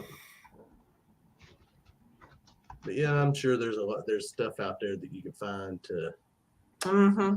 Yeah. do that with. But yeah, that would be a good if you had enough of them. I'd almost bet you if you looked it up on YouTube, probably somebody's done it or has done something like it. Tacos sounds good. Yes, tacos sounds we had great. tacos the other day. We most certainly did. Absolutely, we did. Yep, we sure did. First time we'd had tacos in oh my goodness, in ages. Thank you, Happy Plague Doctor, for coming, and enjoy your tacos and have a good evening. I see Sherman's Family Farm says they just made an account and got premium, and there's a ton of locations right here within a few miles. Yep. Cool. Good deal. Yep. Good deal. Just remember, like Rob said, if you take something, put something back, so that way there's stuff there for other people that come. Yeah. That's part of the rules. So that is something you follow. You take something and put something. Okay. Yeah. Okay. Yeah. And there's little things out there they call traceables, and you can put it in there, and somebody will pick it up and take it to California or Germany, and you can actually set where you want it to go, where you want it to wind up at. Oh, So you wow. could set it from your home and say, well, I want it to go to Germany. And at some point you can follow it on your computer. It'll tell you every place that somebody's placed it because they tag it. So Huh. it's a huge community. Wow. Definitely have to look into it now. Absolutely. Absolutely. Marcos, welcome. Marcos is saying hello to Cynthia Swearingen from Portugal. Wow. Wow. Thank you for joining us. That's awesome. And those of you this evening that have joined us and are not familiar with metal detecting with Randy, go over and check his channel out. I don't know if we've thrown his. And they're probably not any more familiar with him than they were when they first joined the chat.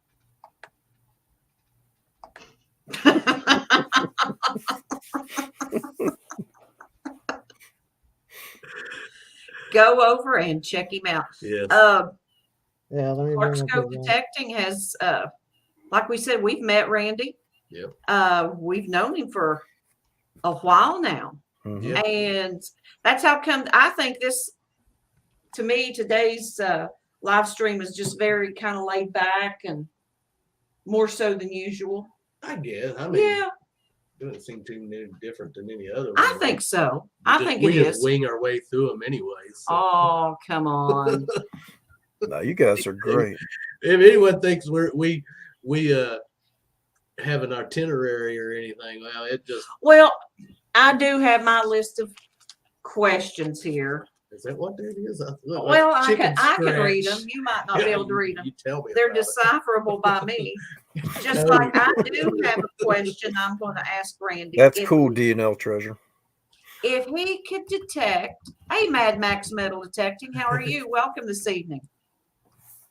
If Randy could detect anywhere within the United States or outside the United States, where would it be, Randy? Germany. Germany. Yeah, I would love. I mean, you can't take it back with you, but I would love to metal detect the battlefields. Yeah, and they do. They find a lot of cool stuff over there. I used to watch Metal Detecting 24 all the time. Yeah, because he doesn't talk. There's probably a grocery list on there, Scott. Scott, if this was our grocery list, it would be about this big. Yeah. Because she writes down stuff on everything, anything she can find to write something on. I'll rip a corner of a piece of paper off and write something down. Of course, you don't find it 5 minutes later, like, so well, you know. That'll be forgotten in 10 minutes. Thanks for coming, Shannon. Have a good evening. Yeah, I write everything down. I don't know what you said, but I'm not going to agree with it. I am at least that much smart that I'm not going to agree with it. Yeah. Yes, definitely. We still got 37 in chat. Yeah. Randy, we never asked you if you had a time limit, how long you could stay this evening, because we try to do that and not. We usually don't go past 10 o'clock. You know. I'm good. We can do this all night. Well. I'm good. I might pass out somewhere.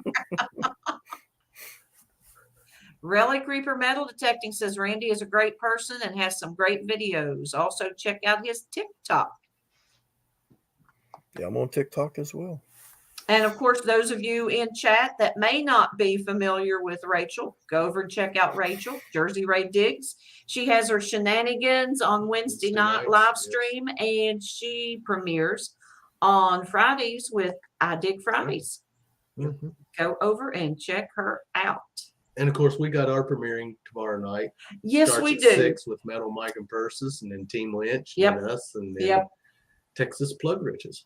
Yep. Our premiere tomorrow night is more of a fun premiere. I think we don't have a lot of finds in this one, but we have some good ones though. This home site, but not a lot. The first home site we go to in this video, we've known it's been there because there's someone went in there and at some point in time started building a garage. But the thing of it was, we had never walked up to that home site. Until that video, and when we did, and it was an awesome place. It's an awesome place. The well. Oh, the well. And I'm going to go back when we go back to that site. I'm going to take the magnet. Hey, Burkles, welcome. Our magnet with us and drop it down in that well because I want to see if there's anything down in it. And because it is such a cool well. I mean, it is. Wait till people see it. I mean, I'm not going to give it away, but. And it's but it is a cool. Let's put it this way: it's a good thing Robert and I were on good terms that day, or he would have been pushed down the well. There's that 70% talking again, Robert. Yeah. When you see the video, you will see what I'm talking about. That home site, wow, it's a beautiful home site. Did not produce, but just a couple of items. But and when we found out why. Yeah. So you have to watch the video to find out. So absolutely. But it was still a cool place. I think Mona will enjoy it. She'll put her hands over her eyes. Oh yeah, we're on the ATV on the side by side starting out, Mona. So you know it's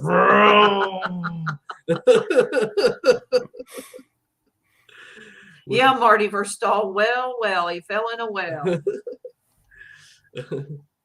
Did you hear about that guy that fell in the well? Yeah, he couldn't see that well. Yep. Shane, are you still in here? Yeah, blood Shane's still pressure here. hunter, are you still in I here? haven't seen him. Mhm. He might be lurking. Yeah, he made a comment a little bit ago. Yeah.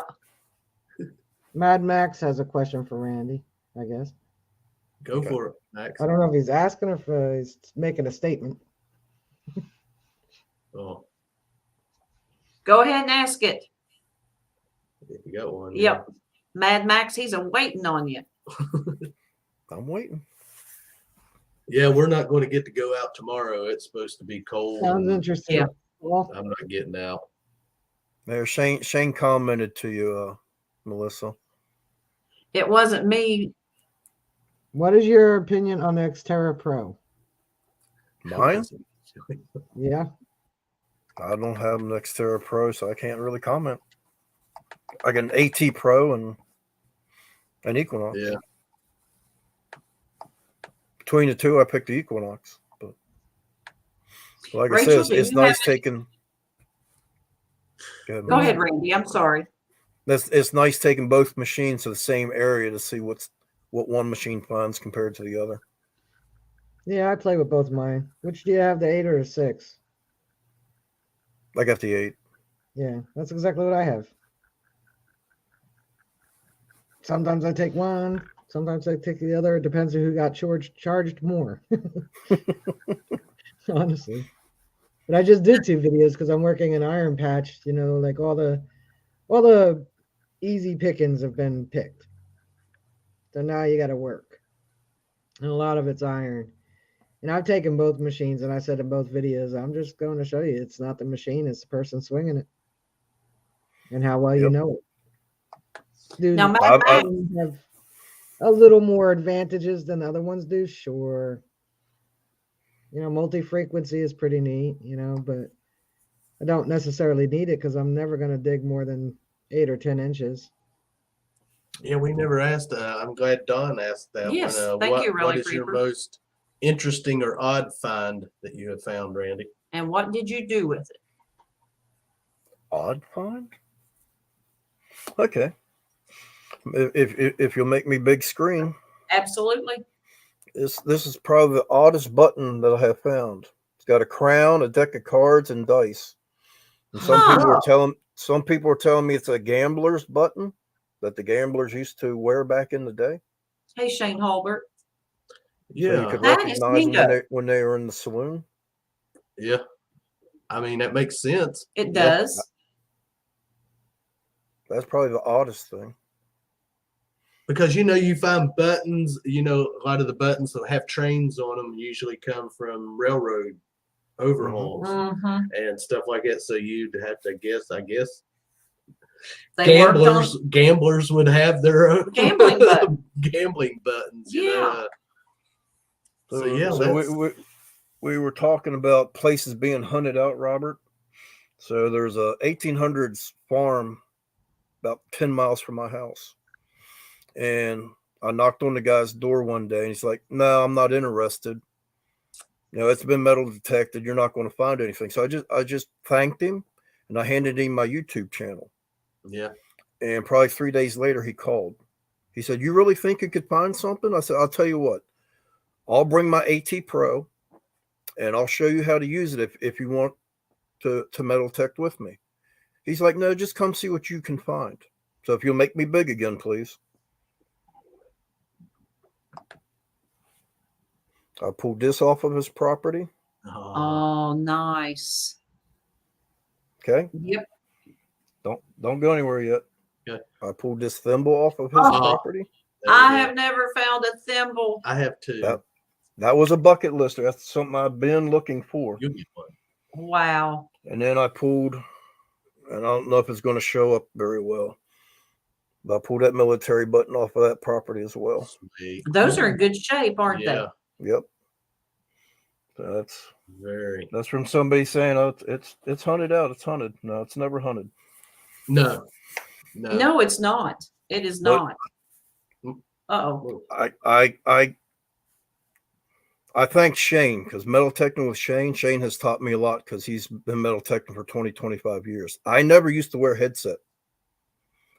And Shane taught me that I need to wear a headset because of all the noise around you, traffic, woods, dogs barking, a little faint signal you could miss because of the sounds that are coming into your ears from other places.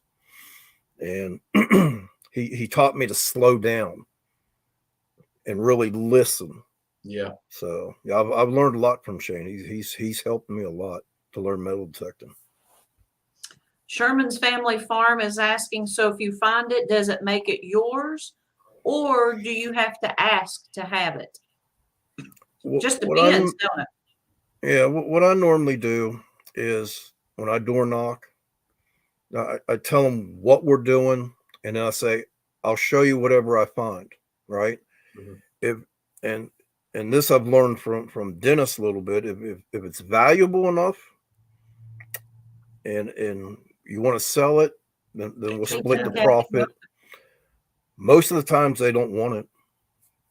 So most times I keep everything. The only problem, Shane and I were out detecting one day and we did some door knocking. And Shane's great at door knocking. I mean, you guys should go door knocking with Shane. He does a great job. I'm joking. And so we knock on this young man's door, and he's like, "Yeah, man, go ahead. Let's see what you can find." So we metal detected, I don't know, probably a good 30, 40 minutes. And all of a sudden, this lady comes through the yard like, whoa, what are you doing in my yard? And it was the mother. So the son was 30-something. He gave us permission, so we thought we were okay. But mom came home. She wasn't happy with it. They took every find that we found. And yeah, we found some good stuff on there. We had that happen to us one time. Yeah. These people even took the trash. They took the trash too. Pull tabs. I had one do that. And then when I located a ring that her daughter lost, now I could keep the stuff. But she used to keep everything. And then I had one, I was like, when I got the permission, I was like, anything we find, we'll show you if you want to see it. If you want to keep it, you can have it. I just want to have the fun of finding it, and she I guess she thought she was kind of obligated to, like, we're showing our finds and how proud we are of, all this mangled bent spoons and whatever, not too many great finds. And I guess she was like, well, okay, I'll take this spoon right here then, like she felt like she had to take something, Yep. It's like, you don't have to take anything, she took the worst of what we had in there. So, yeah. We've been pretty fortunate, though, that the permissions we have got, people's let us keep, other than the ones we've just volunteered to give them and let them have, here. Let them pick something they might want to keep. Yep. Yep, Shane, they took the garbage too. The lady was standing right there with her hands out when Robert did his wrap up on the tailgate. Yeah, she had her hands out, and everything went in her hands. Pull tabs. I said, "Well, now this here's just garbage." I'll take that too. I'll take that too. Yep. Isn't that something? So when you guys go to a permission or door knock, do you have people walk up to you like has happened to Shane and I, and they say, "Hey, come on down and do my house next"? Have you ever had that happen? See, we haven't really door knocked. I've only door knocked a couple of doors so far. And most of our permissions we've got just because where we were metal detecting the curb strips, and they might be standing out in their front yard and ask what we're doing, and then end up letting us hunt their yard. But we're going to start doing some door knocking this when we get back to the curb stripping, because man, some of these houses that we're just doing the curb strips in front of are we just got to get out of that fear of knocking on the door and getting rejected. I mean, that's, so. And the one door Robert knocked on, we had seen the house, and it was all growed up around it. And it's such a cool boy. The brick, the cement stuff in between the brick, the mortar hadn't been worked. It was all squished out. And it was just a very unique looking house. And they had a sign in the front yard. I've done forgot what that sign said. Do you remember what it said? And that sort of made Robert feel comfortable in walking up and knocking. Yeah, and they invited us in and they showed us actually around invited Robert and I in their home. And that was an awesome experience. Let us keep everything we found, but we did give them. I found an old hem weight, and she wanted the hem weight, and there was something else that we had found it because they was going to put it in a little case and display it in their home because they had a lot of stuff displayed in there. So that's what they kept. Thank you, really, couple of Creeper. little items. I can't remember what else they kept, but. And we follow them now because her husband plays in a band that's called the 37 Flood. Which was a flood that come through in Huntington, West Virginia, was in 1937. So it's a jazz band. They're a jazz band, and we follow. You have shared it out from time to time, I think. Yeah. So we watch he puts out videos from time to time. We watch them, listen to them. So that was they were a cool couple. That was. They're journalists. Yeah. They were very cool very couple. Nice people. Yes. But we're going to start door knocking more. We need to because there's so many old homes in the over there in Ritter Park, in the South Side, what they call the South Side, and just because what we have found in the curb strips, you know, I sit and think, man, you can only imagine what's in the yards. Getting back to that permission, Robert said, I'm going to knock on that door because of the sign in the front yard. It makes me feel like, okay, it's approachable. Oh yeah. They had, it was All Lives Matter. We peace, love, all that, love, And so we were sitting in a truck and Robert said, I'm going to go up there and knock on that door. I said, you're going to, I'm not. Hey, Mason Merck, welcome. Hey, Mercy, yes, Mona, I do. More positive it's than all negative. up to you to go knock on that door. And he sat there a few minutes. He said, I'm going to go do it. And so I just sat there and he went up and knocked. And I could tell the way the conversation was going that it was very positive. But I did not expect for him to walk out to the truck and say, hey, Melissa, they want us to come in the house. Yeah. See you, Frankie. I've had that twice now, Robert, where somebody's invited me into their house. And both times have been with Shane. So it is. Wow. But that's great. The one thing I learned from Deej is if you do door knocking, don't tell them you dig a hole, you cut a plug. You cut a plug, you lift it up, you remove the item, you place it back, you'll never know that I was here. Hey, LL, using the word, I retrieve the item. Retrieve the item. Yeah. But knock on the door and step back. Yeah. So they don't feel crowded. Yeah. But not out of all the door knocking I've done, I've probably been told no 4 times. I always hand them a card, thank them for their time, ask them to check the YouTube channel out. And like I said, the one guy called and said, hey, come on down. After he had said no. So wow. Team Lynch, I think Robert and I are going to join you guys. Yes, she said fried chicken. Jersey Ray, we're bringing fried chicken, potato salad, macaroni salad, slaw, rolls, green salad. Wow. Sounds good. Yes, it does. But yeah, we've got to step it up a little bit and start door knocking. And there's just too many homes in Huntington not to. Well, Scott McCleary said, don't walk up with your detector in your hand. I would also suggest not walking up right after detecting. You want to go to set this up for another day, next weekend, next month, whatever, whenever. You want to get that clarified too when you get the permission. You know, would you like me to come when you're home? Is it okay if if it's a field, can I come, like I usually could do Sunday afternoons? Is that all right if I come if you're not home? You got to get all that clarified before. Mm-hmm. You don't want to just show up and, the neighbors are like 911, like. We keep, what are they in the truck with us? We printed a bunch of them off. Our permission, what is that? Yeah, those things. Release forms. Like a release form. If we were to creel or ankle or something, we're not going to sue them. Is basically and where we basically can set up a time. Yeah. And then they sign off and we sign off. Talk about what we get to keep, what they get to keep, and that way it's kind of like a little contract paper. Yeah.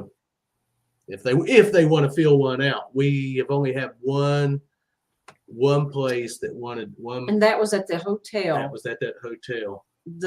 Because it was owned by a realtor or the bank or something, and the dude at the bank, he wanted to fill it out, which was perfectly fine. Yeah. American Woodland Relics is asking Randy, did you start detecting around your home? Yes, I did. And Paul, the reason I did is because I'm on an 1800s property.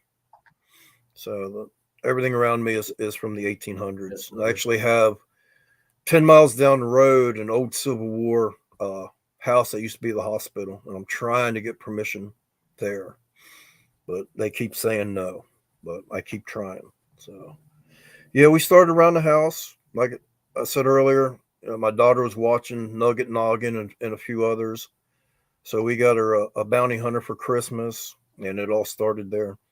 Once she started finding Tootsie toys and things like that, we got hooked. So we went from geocaching to metal detecting. So does she still metal detect with you, Randy? Not as much as I'd like her to, but she's 14, so I'm hoping once she gets past that 16, 17 mark, she comes back. But yeah, that's that age. Yeah, that's that age. Yeah. Yep. You're the parents. You're not the cool guy anymore. Yeah. Yeah. Got to go running with the friends. But I'm 60 years old and I can still outrun her. So we were at a friend's house one day, and this has been probably 5 years ago. Her and her friends were racing back and forth in the yard, and I was sitting on the front porch. And I heard the one boy say, "Oh, I bet he can't run anymore." So I said, young man, we'll race down and back. Now I have longer legs than he did, so I smoked him. So no, I try to stay healthy. I travel a lot, so I walk steps in the hotel and try to stay healthy. But yeah, my daughter and I raced not too long ago, and she's 14. I can still outrun her. So not saying I wasn't breathing hard when I got to the end, but I remember one time my dad, my brother had come in after school, and he had a couple of his friends with him, and I don't know, they might have been seniors at the time. And the one, I don't even know how it got started, but they were standing out there talking, and the one boy said, "Well, I'll put you down, old man, before you know what happened." And before I realized it, my dad had him on the ground on top of me. And he was going, "Oh, you're fast for an old man." That was the funniest thing ever, because Dad had him before he even realized what had happened to him. I was like, Dad was one of them old country boys, eh? His dad was, and he was a tough. He was tough. Yeah. Yeah, but they built them tough back then. Yes, they had to be. Yeah. And he was probably at the time, he was probably, I'm going to say he was probably in his late 50s when that happened. But it was funny because the boy's name was Steve Cashin, and he just had him on the ground before he even realized he was going on. Did you see Mason Merck? I was just gonna say, did you see Mason Merck's comment? That's why I was giggling. Mason Merck has a question, so I'm going to let Robert answer that question. What are the percentage marks on Clark's Cove image? Well, Mason Merck. That's a great question, buddy. It usually says Clark's Cove, Robert, and Melissa. So, well, I'm the 70% of Clark's Cove, and she's the 30%. I'm going to couch night tonight, Robert. See, I make all the important decisions. He made it even worse. He couldn't just say I make the decisions. He had to say I make all the important decisions. Oh my goodness sakes! It's just something. Should he sleep in the doghouse? Should he sleep in the woodshed? We ain't taking bets tonight. Now, last time they were betting. Yes, they were betting, and who were they betting on? Me. Oh, I'm glad I got my boots on. Right, because you're wading through the. Yep, absolutely. You know what, Mason Merck? That's right. But it's a 50-50 Exactly. relationship. Yes, yeah. We just have fun with it, joking around. Park Rat Yeah. Pat says she's on the 70 side tonight. AZ Treasure said the chicken coop, and Keep Digging said, should he sleep? And Paul says, careful, Robert, you will be in the doghouse. Oh gosh, but yeah, it's just I don't even really remember how it got started that night. It just I don't either. The 70-30%. popped out. It's just something that rolled off your Well, tongue. that's where you guys settled at. It started out like 90-10 or something like that. Yeah, yeah. You are right. You are right, Rachel. Yes, you are. But Deej, it's amazing what a mother can do when their kids are running towards the road. That adrenaline kicks in, and you ladies become super women at that point. 70% he sleeps in the garage. You know what? Oh, I gosh. like that. Yeah. Make sure he gets the dog food too, Melissa. Thank you, Mona. Yes. Hey, Ian Watts. And those of you that don't know, Robert and I did a Cover versus Cover challenge based on the finds during that challenge. Well, I didn't find too much stuff, and Robert found better finds, and he blindfolded me, and Thank you, he made some homemade snacks with saltines, and he put pickles on one, and he put olives on one. But there was, the little pedigree moist pouches. Mhm. Yeah, that was on there as well. She's all right. She lived through it. I lived through it. I got a little extra hair on my chest because of it, but And she won't Cover versus Cover challenge, but see, the thing about it is, if I issue one, she has to accept it, because if she declines it, it's an automatic loss. He's And tough, guys. He's see, tough. that's where the 70 comes in. I make those rules. Yeah, but didn't somebody lose a mustache or some hair or something, have to go in sheets or? Yeah, she made me shave half my beard off one time. I think he enjoyed that because he sheets. got attention. No, I didn't. That was. Well, wait till you see KCMD Dennis on a live stream. Make sure you find him, because he's only got one eyebrow now. Uh-oh. Oh, what happened, or can you tell? Revenge is Oh, Robert. Yes. He was doing a giveaway last night, and Charlie dared Jeremy to shave off one of Dennis's eyebrows. And Jeremy's a big boy. Jeremy's huge. So Dennis lost that battle. Dennis only has one eyebrow now. That is funny. Mona says she can't stand to get dog food on her hand. Oh, when I do, I just lick it off, Mona. Yeah. I'm teasing. I don't. I figure if he can eat it, we can eat it. Or she can eat it, right? Yeah. Someone mentioned the bugs a while ago. That was just something we were doing. No, there was a bug thing. Remember, it was in one of our live streams. We showed that when we were doing bugs, we were down in the kitchen. Randy was up. Yeah, that's been a while. That's when Russell was on there, and that's when he passed out because he was drinking hot sauce. Yeah. Yes. Yeah, but we were eating bugs then, and Swifty was there. We ate bugs 3 or 4 times on live stream. Yeah. So yeah, but wasn't it 2 or 3 weeks ago you guys were eating? Yeah, been about a month. Yeah. Yeah, it was. Yeah. Yeah, we've had Patty 3-4 live streams back, I think. Yeah. With candy corn. Yep. So bugs now is no big deal. Well, now I would not eat those ones that he had. They were great big black. They were like a dung beetle. They were very hard bugs. They weren't. Rhino. They weren't crispy. Yeah, rhino beetles. Rhino beetles. Yeah, they were. I wasn't going to put that in my mouth. You never could get it chewed. I never could get it completely chewed up. It just was kind of like coconut, It kept its texture. The more you chewed, the more it got. Ugh. Yeah. You had a leg hanging out the side of your mouth at one time, didn't you? I got a leg stuck in my throat. It might have been a wing. I don't know. I never did cough it up. Yeah, bugs are good with candy corn. Yes, they are. Yep.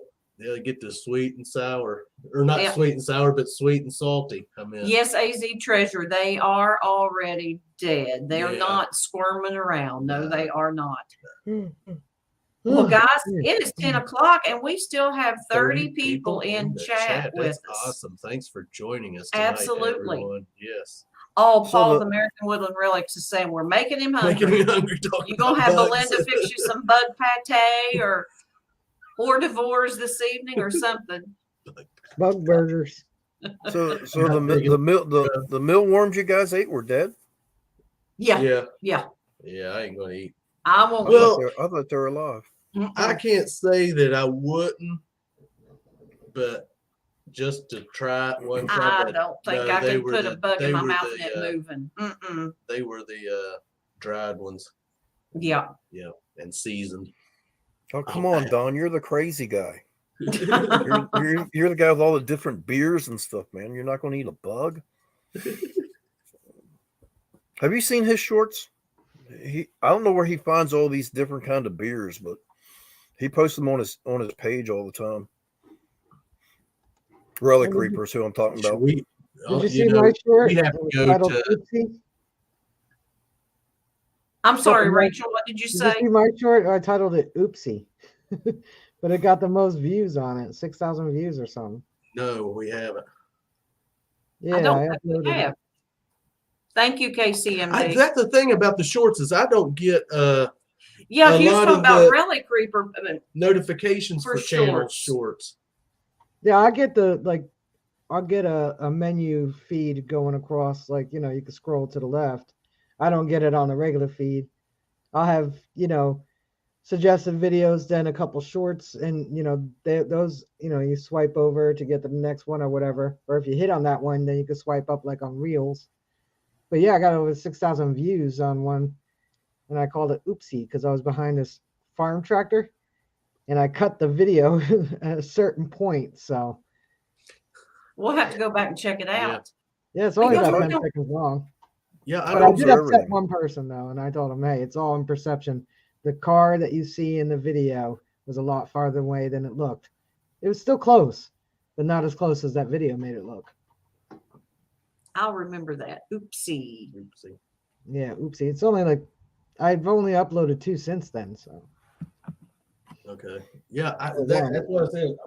I don't get people when well, they Elle saw it, Loretta saw it. people put shorts out. I don't get their notifications on the shorts, and so that's why I don't watch. If I'm not watching your shorts, that's why.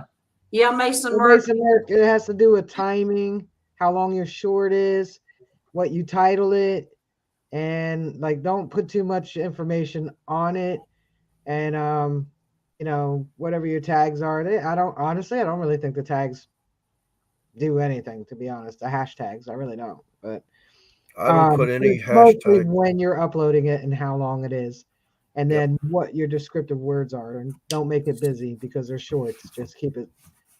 Those are KISS. Keep it simple, stupid. Yep. I don't put. I'll put hashtags in my title, but in that big box down below, I don't put anything in that anymore. Yeah, I don't put any. I don't, because I would actually have to go back. I'd upload them for my phone. Just seems they upload better from the phone. Like I have more options up when I'm uploading it, and then I would have to go back to YouTube Studio to put in the description. But nobody reads the description. Mm-mm. So just the title bar, I wrote. I think on that I put text on it that said "oopsie," but in the title bar, I said farm tractor, and then a bunch of different hashtags. So. Yep. No, I mean, if you read the verbiage of the hashtag box down there, it actually says that box is for misspelled words. Yeah. If you actually read the verbiage above it. So, Robert, what's your best short? Oh, I don't know. We have one I think that has done over 5, and I can't remember the name of it. I can't remember. I think I have one. Ours usually just average about 1.2, 1.3, 1.6. We have a couple that's over the 2 mark, and then we get ones that don't do diddly you know, squat. 400 or 500 views, and we've actually had some that just like 28, 48 views. Yep. Now, if they're really low, I'll take them down and repost them and retitle them, and I've had them then hit pretty good. I'm happy if they hit. Really, honestly, you know, long as if they hit 500-600, I'm happy. If they hit 1,000, I'm really satisfied. Anything. The longest time, the ones that hit 1K, they would just go 1.2K, and that's it. Nothing more. Yeah. Every single one of them, 1.2K or 1.8K. Mm-hmm. I know. It seems like they go up and then they just flatten and stop. Mm-hmm. Yeah. Because then YouTube goes, oh, this is just treasure seeking crap. Never mind. Yeah. Now we've had some that will go the next morning and they don't have but maybe 30 or 40. Then 24 hours later, they will have picked up. And then the next morning, it's like in increments. Yep. And then sometimes they hit real quick. So, I mean, you know, it's just a roll of the dice. That's what I say. It's like they're like a roll of the dice when you put a short out. So some hit and some don't. Yeah. So Paul said he had one to hit 9,000 views.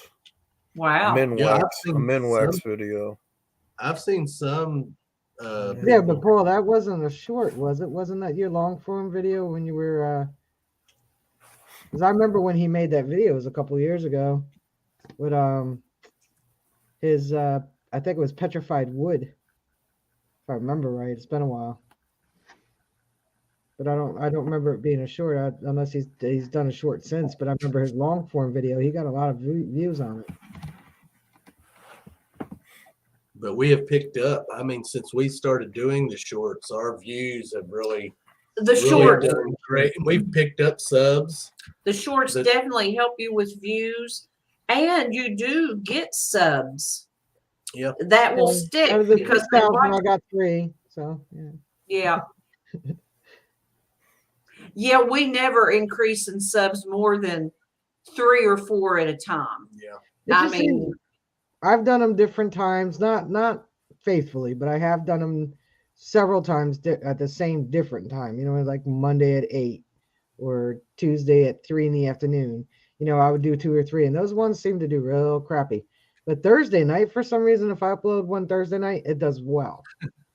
Thursday night. Okay. Yeah, it just seems like it. I mean, just on my channel anyway. Yeah. Jim Steele, I don't know if I could handle frying up a skunk or not. That would be a stinky thing. I'd have to do that outside on the Coleman camp stove. Yes. Yeah, we usually just put out a short on Tuesday and Thursday. I just we always do them in the morning. Maybe we need to experiment. Maybe do one at night or You midday. know, we did. I was doing them at night there for a while, and then I changed up into the morning. That's right. And I mean, really, I don't see any. Hey, Main Dirt Sweep is welcome. I can't say that I actually see any pattern in when they hit and when they don't. These views go up, but viewing time doesn't. Yeah, because they're 10 seconds long, or 15 seconds, or even 60 seconds. It's not going to give you much view time. But now that YouTube has changed the algorithm of the shorts, when they first started doing the shorts, they were in direct competition of TikTok, right? But they started realizing like the people utilizing the shorts weren't really getting any views on their long form. It was like 2 separate beasts. You treated them separately.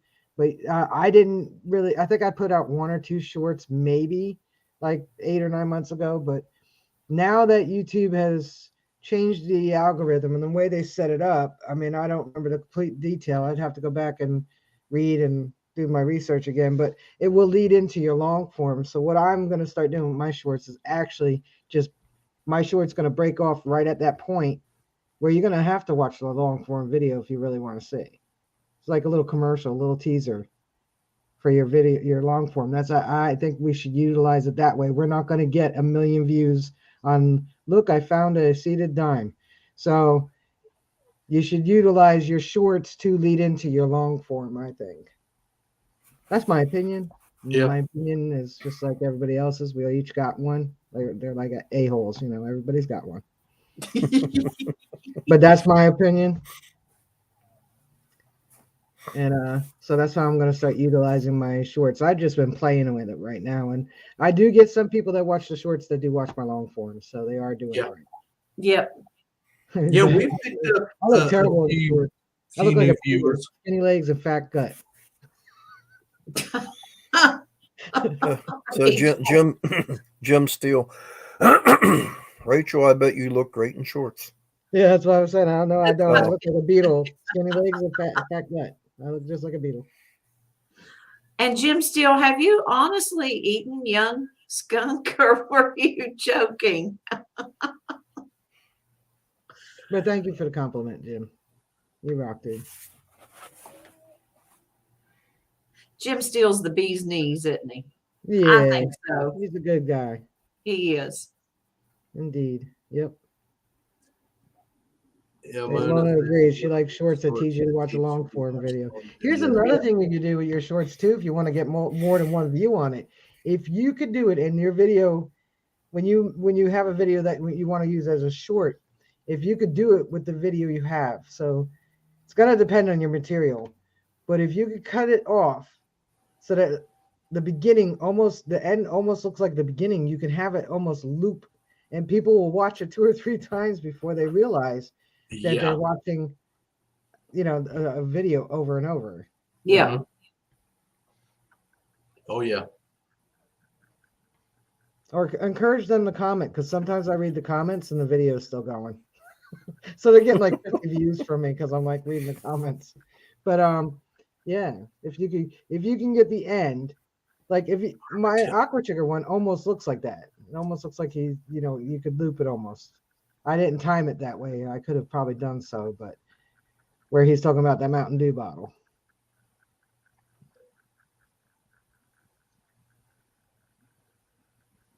What was also on that Mountain Dew bottle? Yahoo. Yeah. See, I remember the commercials in the 70s when they would go Yahoo, almost like the Yahoo drink. I know when I was looking at that bottle, I thought Mountain Dew and Yahoo. I thought, well, the bottle looks 70.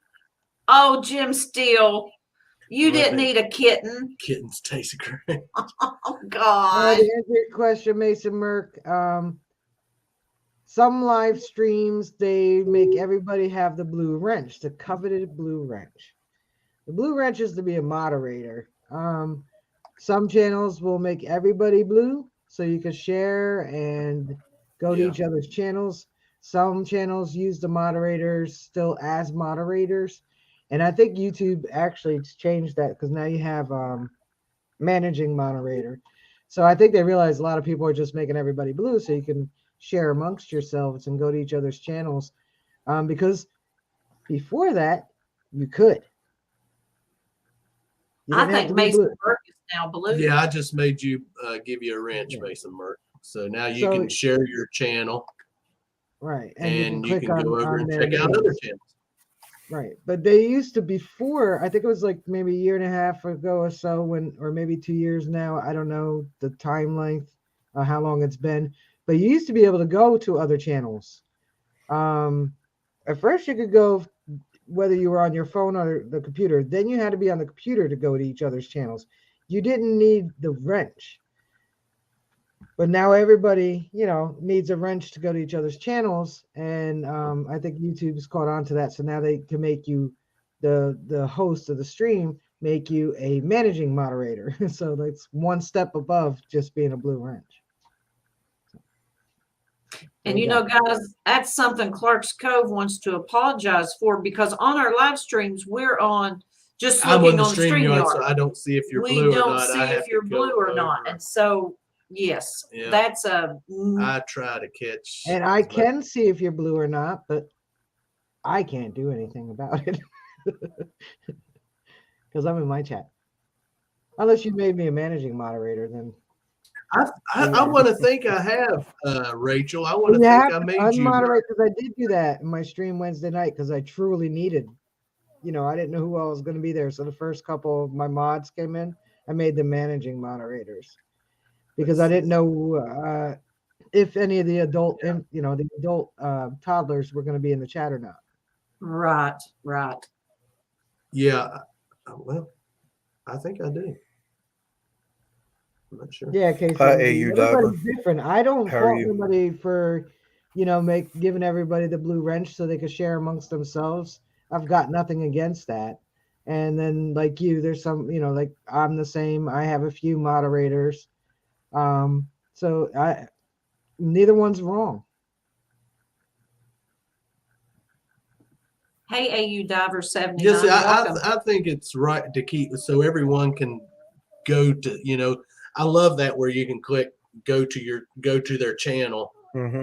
I mean, everyone should have that right to be able to do that. So Yeah. that's why I try to make everyone blue and just if That's YouTube what I said, don't there's no wrong way. There's no, everybody runs their streams their way. There's no wrong way to do it. I mean, you guys know why I do it. So, Yeah. And KCMD is running it the same way it was before too. But like I said before, up until a couple of years ago, you didn't need to be a moderator to go to each other's channels. Yeah. That was about the same time YouTube just started deleting comments. That anytime you commented in the chat or on a video and said subscribe or sub, then they were deleting your comment. So it was about the same time where they stopped you from being able to go to each other's channels without being a moderator. Yep. Yep.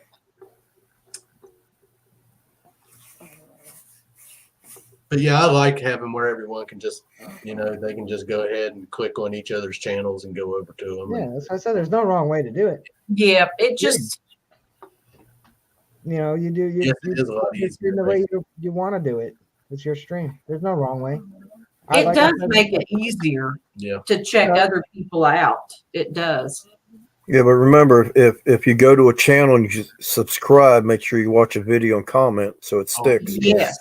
Yeah. Oh, I do that, you and don't. I'll still go back to that channel and be an up sub. YouTube has no rhyme or reason. It really doesn't. I follow Swifty all the time, and I've been unsubbed to him like 5 different times now. That's what I'm saying. Here recently. YouTube has no rhyme or reason. I just went to somebody recently myself, and I was like, I just watched one of your videos like last week and commented and stuff like that. Now I'm unsubbed. I have to resub you. I think I commented on their newest video saying I had to resub you. I just want to let you know because we get the notification. So and so subbed you. Just want to let you know I resubbed you because YouTube decided I didn't need to be subscribed to you anymore. It does happen. We've had to For whatever reason, it does happen. But on this channel, I have channels that I'm subscribed to that I don't even watch at all. What is this? 11, 23, 12 years? I have no activity on like 8 channels that I was subscribed to when I started this channel in 2011. Wow. And I'm still subscribed to them. But what's crazy is their competitor, they actually say this person's following you, follow them. So they actually put it to you to click on somebody else's name to follow on TikTok. So, which is weird because they want you to follow other people. But here it's a challenge. If you don't have everything checked off, boom, it's gone. Yeah. Mm-hmm. Yep. That is true. It's like the rules change as you go, but yeah. One day it's one thing and one day it's something else. They'll purge or they won't purge, or I've even seen comments deleted. Now I'm sure there's I've had that happen to me. Yeah. Yeah. Yep. When I first started uploading, they took like 1,000 views away from me. I'm like, why'd you do that? I didn't watch them. I watched my video on my my software before I upload it. I don't need to watch it again. So I don't watch my own videos, like I watch my own live stream just to see what I could prove on. But outside of that, my videos, I don't watch them. And it purged me. I mean, I only had about maybe 8 videos up at that point. Like it purged almost all the views I had. Yeah, I've been noticing views, but it hasn't happened since. Views dropping off of some of our videos here lately. It's not a huge number, but it's enough that you notice it. That there's 7 or 8, 10, views, somewhere around in that number. Taken No, I saw it on Social Blade. A huge dump of my views. And I was like, and I didn't have that many videos at the time, and all the views were genuine, but it just dumped like 1,000 views. I was like, okay, well, I don't know why, but have at it. Yeah, Marty Verstahl. Yeah, that's a recurring thing, man. Hit 600. I think everybody goes through that one. Yeah. Marty Verstahl says he's hit 600 a few times, then always drops back down to the 590s. Yeah. Yeah, they love doing that to you. Yeah, you got to get like when you see yourself at like 608, around that area, 608, 610, then you could count yourself having gotten to 600. Yeah. If you get 601, you're not at 600. No. Shoot, sometimes we've been over like 605, 606, or if we were at that area, when we were at that area, and then a day later you're back down in the 500s. I mean, sometimes even until you get like maybe up to the 8, 9, and definitely the 10, and you're going to keep those subs. But yeah, they love purging subs and stuff. It's just happens. I know when we hit 1,000 for the first time, they took 150 away from us. That hurts. Yeah. Yeah, Mason Merck, it's gonna happen like that. YouTube giveth, and YouTube taketh away. Yeah. Yeah, they do. Yeah, they do. Just keep sharing your videos out. Yep, they will slowly That's the main increase. thing. Don't Keep doing what you're flood doing. everybody's channels daily, but share your videos out. Yep, Um, absolutely. But yeah, YouTube giveth and YouTube taketh away. You know, you could be waiting to hit that 1,000, and you get 1,002, and you're like, yes. And then 2 days later, it's like 933. Yeah, like what in the world happened? Yep. Yeah. But also remember, don't do sub for sub. Yeah. They will kick you off quicker than anything. Hey, Sub Jim to sub. Duncan, welcome. So, That's stupid too, because I meet you, you meet me in a chat, and we're like, yo, dude, that's cool. And I go over and subscribe your channel, and you subscribe mine, and YouTube's like, nope, you can't do that. Isn't that Yeah, silly? that is. But how am I Yeah. gonna? How are we gonna get to know each other? Yeah. Channels and watch each other's channels. Yeah, I mean, I'm just not gonna randomly sub you if I've never watched your stuff. You know, I get lots of suggested videos to me, and I'll watch some of them. See It you, doesn't mean Paul. I'm subscribing to them. You know, like if I don't like the content. But so that's stupid. If we meet each other, you know, be like meet each other at the bar, but you know, like, hey, you're cool to hang out with. Let's like go Hey, Mary shoot Kay. some pool or something. No, we can't do that because then we're pooling for pooling. yeah. You know, Yep. like stupid. Yeah. No, if you really read the rules for YouTube, it surprised me anybody grows. If you actually sit down and read the rules, it's amazing. But then they push some of the dumbest stuff. Mm-hmm. Like in the treasure seeking community, they push the fake channels that find treasure chests of gold on the beach. Yeah. You know it's BS. 1,000% BS. Yep. But YouTube's like, oh, everybody wants to see this. Meanwhile, we're digging real treasures over here. And they're like, no, nobody wants to see you. Get out of here. Yeah. Yeah. Taking out the place, you treasure seeker. Get out of here. Go over there with your little niche. Yeah. And a lot of times, stay amongst each other, but don't sub each other. Yeah. and a lot of times it has to do with the way you're dressed too, and that's all I'm going to say about that. Or Well, how little you're That's a true dressed. statement too. It's only on the one gender, not the other. Exactly. Yeah. Only Us on the ladies have one. it rough, man. They just want to push those guys in their little speedos.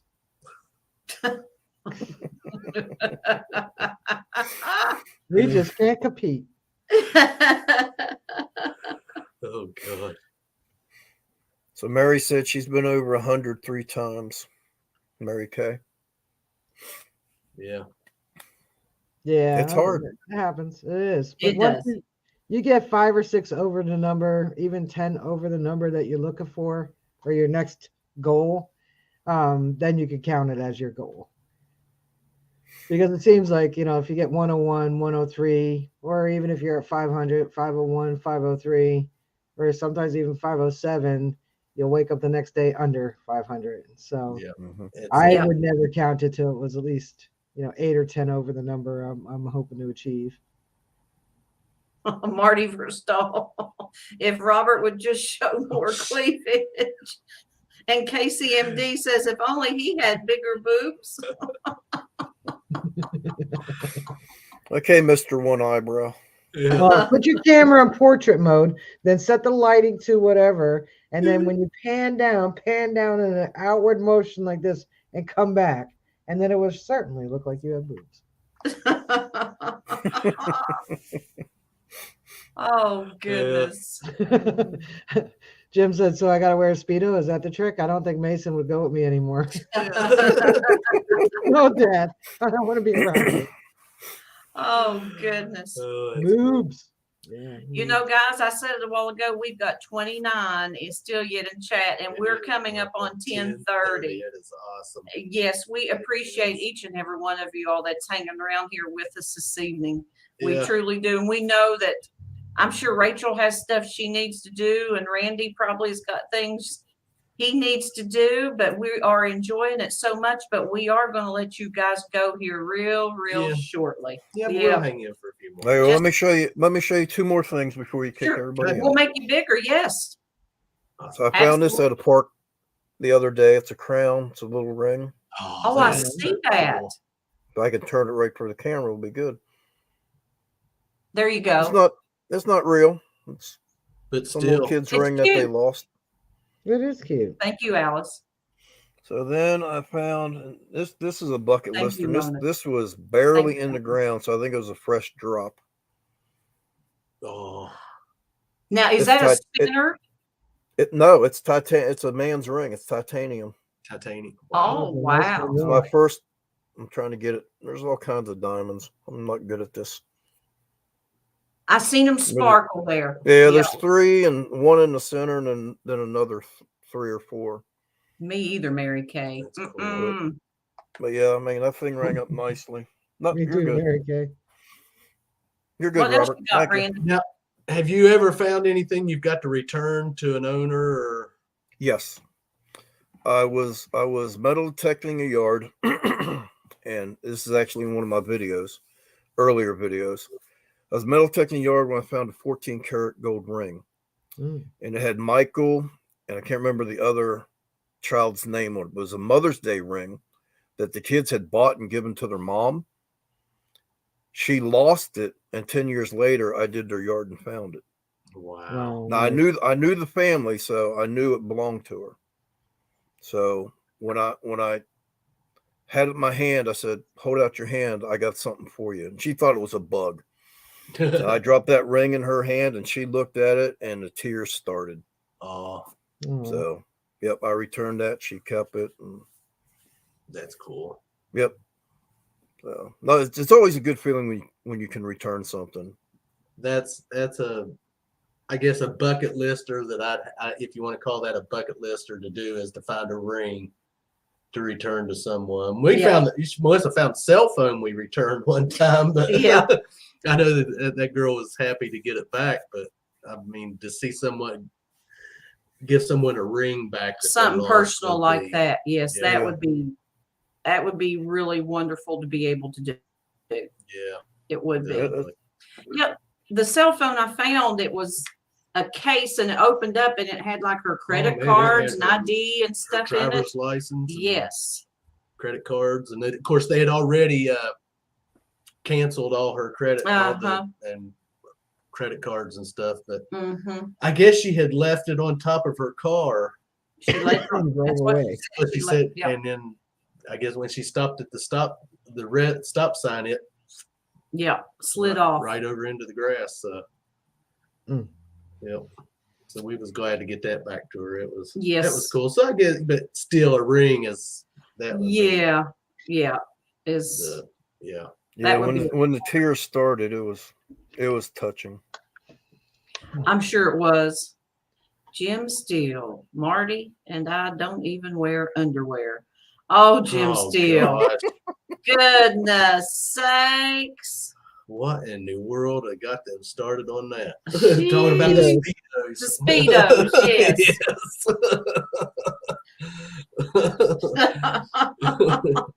And I don't even want to get a mental image. To have that etched in my mind on.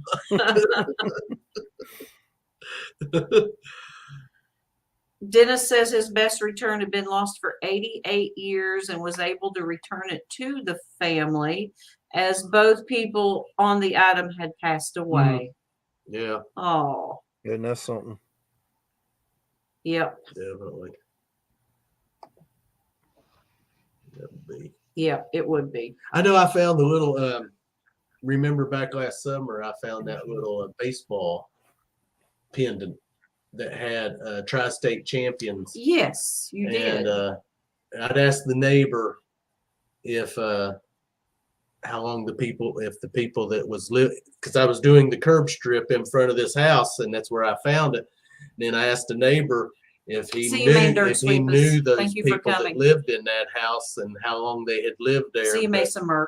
It was what 1959 was on that pendant, I and think he so. said, yeah, those people only lived in there a couple of years. So I was hoping maybe the owners still lived there that had lost that pendant, but they hadn't. So No, it was mine. it was yours. Yep. Yep, absolutely. I tried anyway. So You did try. You made an effort. made the effort. Yeah. You made the effort. When they weren't Yes. living there no more, so Yep. can't give it to.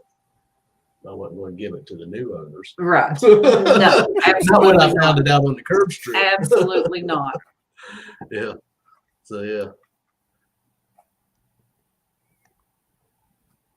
I was just going looking at the chat. I'd have told you if there was something in there to look at. Okay. Woo! There's the other 70%, Robert. Yeah. You're in trouble, buddy. See you, David Alfonsetti. Have a good night. David. Night, David. Morning. Yes. Yeah, we're probably going to You're get all right, ready Jim. Have a good night. and call it a night. Yeah, guys. we're going to call it a night, guys. We've been on here. Oh my No, goodness. Jim Steele, you've not been giving out too much information. It helps us learn more about you, Jim Steele. Yep. Exactly. Jim Steele's all right. We want to thank Connie for congratulate Connie Connie Barnes on the on win winning. tonight. Yes. And we'll have her stuff out to her. What, probably Tuesday? Yep. Cynthia, we will have your mail out to you on Tuesday as well. Yep. Yeah. Yeah, and Randy, we'll get you a bracelet out to you. Hey, brother. And, I'll send you some stickers. Yeah, that'd be awesome. That way I can throw them in some giveaways, and always like to See you, try Shane Holbert. Night, Shane. Robert, you are in between two ladies. Mhm. Yeah, they team up on me. Hey, got to. Well, see, you got to realize you got 30% and 30%. It's only 60%. I'm still 70. Well, Slash counts as another 20%. So now we outdo you. There you go. Good comeback. Good comeback. Yes. No Thank you, matter, no matter Cynthia. what we do, Robert, we're Good night. outnumbered, buddy. Yeah, See you, Dawn Relic Yeah. Reaper. I know. Well, at least we let them think that. Night, Don. I'm not even Mhm. listening to him. Night, Thank you, Jim Cynthia.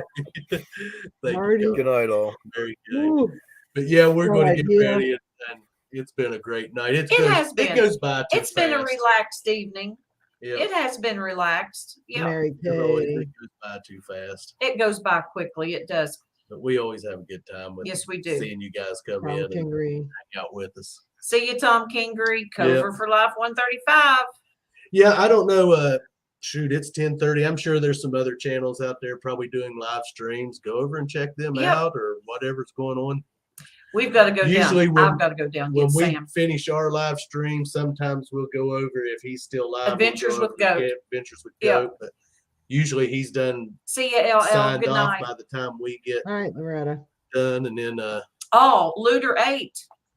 Frank and Tyler, let's vote on who has the best hat. Well, that rules me out because I have a top knot, which is my hair, but well, some of it is fake. Randy has the is that Army? Yes, sir.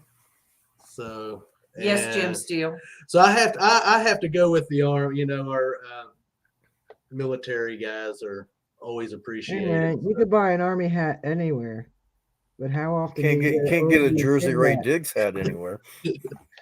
No, I got hell no. my Apex, which I won from Rachel. Yes, you did. Yeah, I got the original style Chig's Army. Jim Steele says, if a man Thank speaks you, in Mona. the forest with no women around, is he Thank you, still wrong? Dennis. And I said, yes. I think I have my pink Army Mom hat somewhere. I could wear that. Yes, thank you for your service, Randy. Yeah. Absolutely. Thank you. No, Woof. like I tell people, if I was 20 years old again, I'd do it all over again. If I go back in time, I could smack myself and say you can miss one birthday while you're in basic training. Basic was rough. I'd have See, been all Alice. I didn't look like a beetle back then. No, when the buses pulled in and the corporals got on the bus and they said you got 10 seconds to get off my bus and nobody moved, you learned how to move after that. Yeah, but that's when the military was the military. Now, if you can't get Oh, over yeah. the wall, they tell you go ahead and walk around.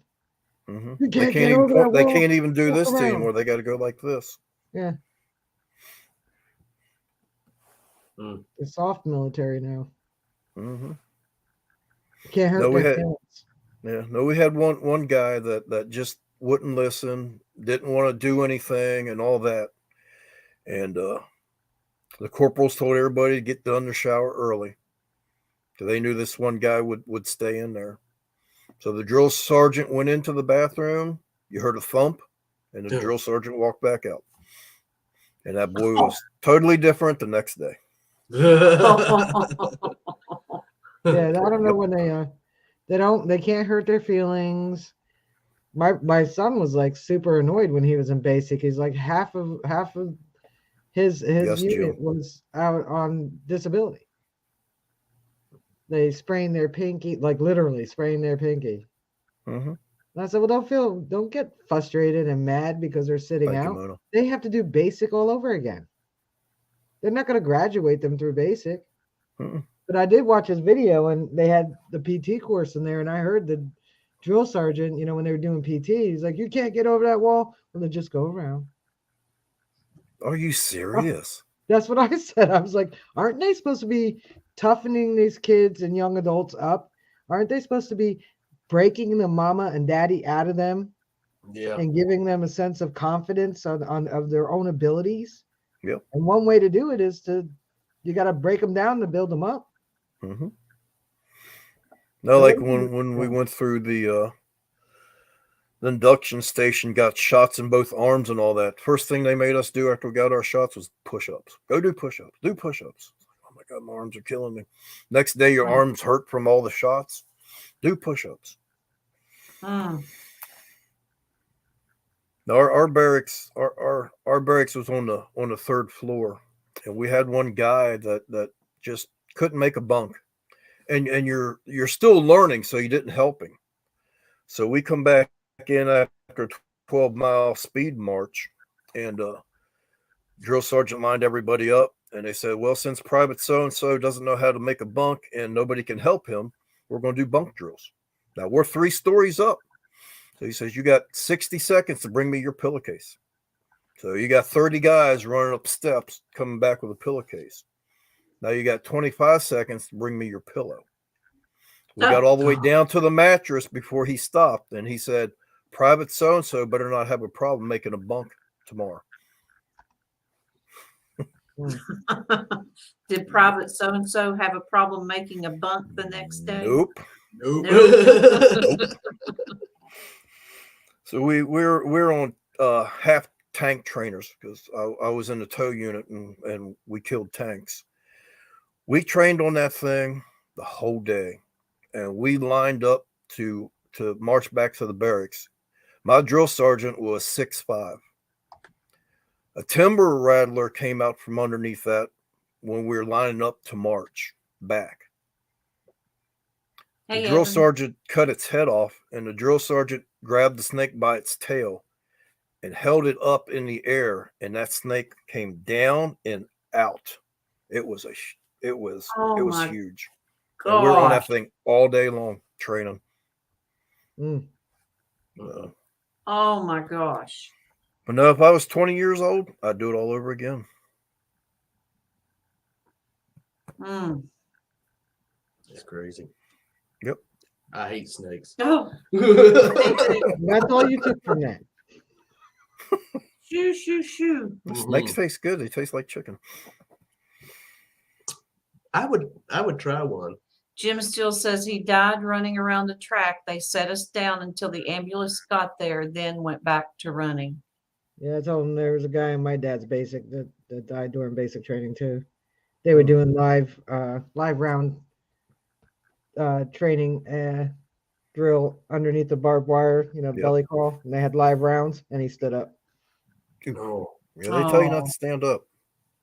He stood Wow. up. No, Mona, I believe every young man should go through the service. I think every young woman I think should it would as well. change a lot of attitudes of young people nowadays. I think Not all everybody young people agrees should. with that, but They're not going to, because their children are their best friends. But I believe they should too. I believe, just like Gal Gadot. She's from what, Egypt again? Egypt? Where's she? Israel? Gal Gadot, Wonder Woman. not sure. I can't remember one of those Hey, countries. Rob, And welcome. they're required to go through the military for 2 years. She was in the military for 2 years. Well, see, Germany's the same way. Germany, you either go into the military or you got to do community service, and that could be volunteer ambulance, fire department, something. But you have to do something in Germany. A lot of people are agreeing with you. I think so too. I said, I was talking to somebody about it. I said, look, when we were growing up, the anti-America teachings in liberal schools had started, but we were still taught to respect,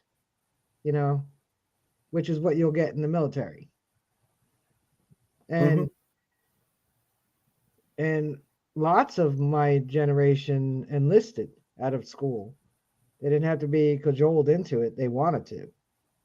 We're Vietnam War children, so we're raised by,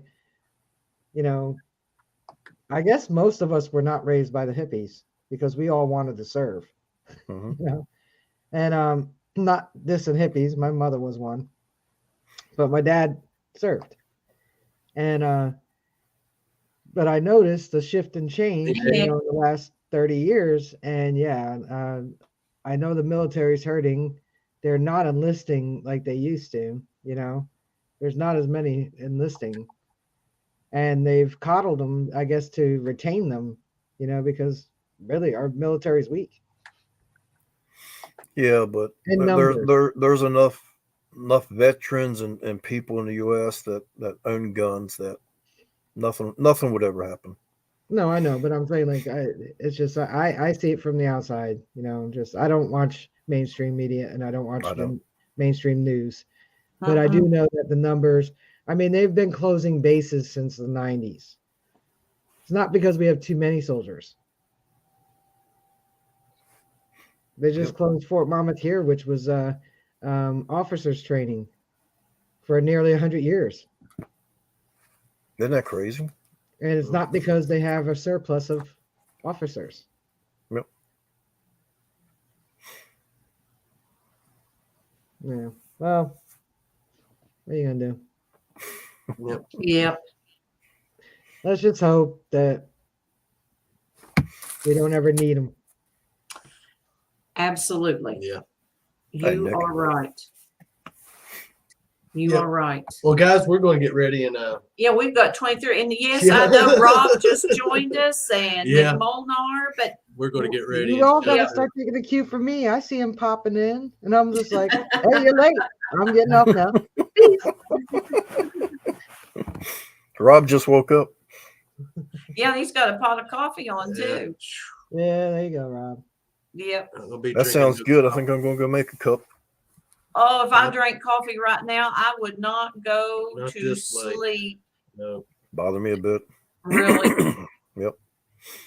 And Army coffee is the best coffee. It's a big pot. They dump the grounds in there, and then they put eggshells in there to take care of the bitter taste, and just scoop it out and put it in a cup. Are you serious? I'm quite serious. When you're in the field, Really? that's the way you make coffee.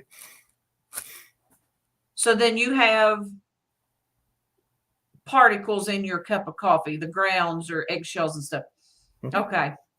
No, they leave the eggshells whole, but yeah. Oh, okay. Yep. That's how we made it in the field.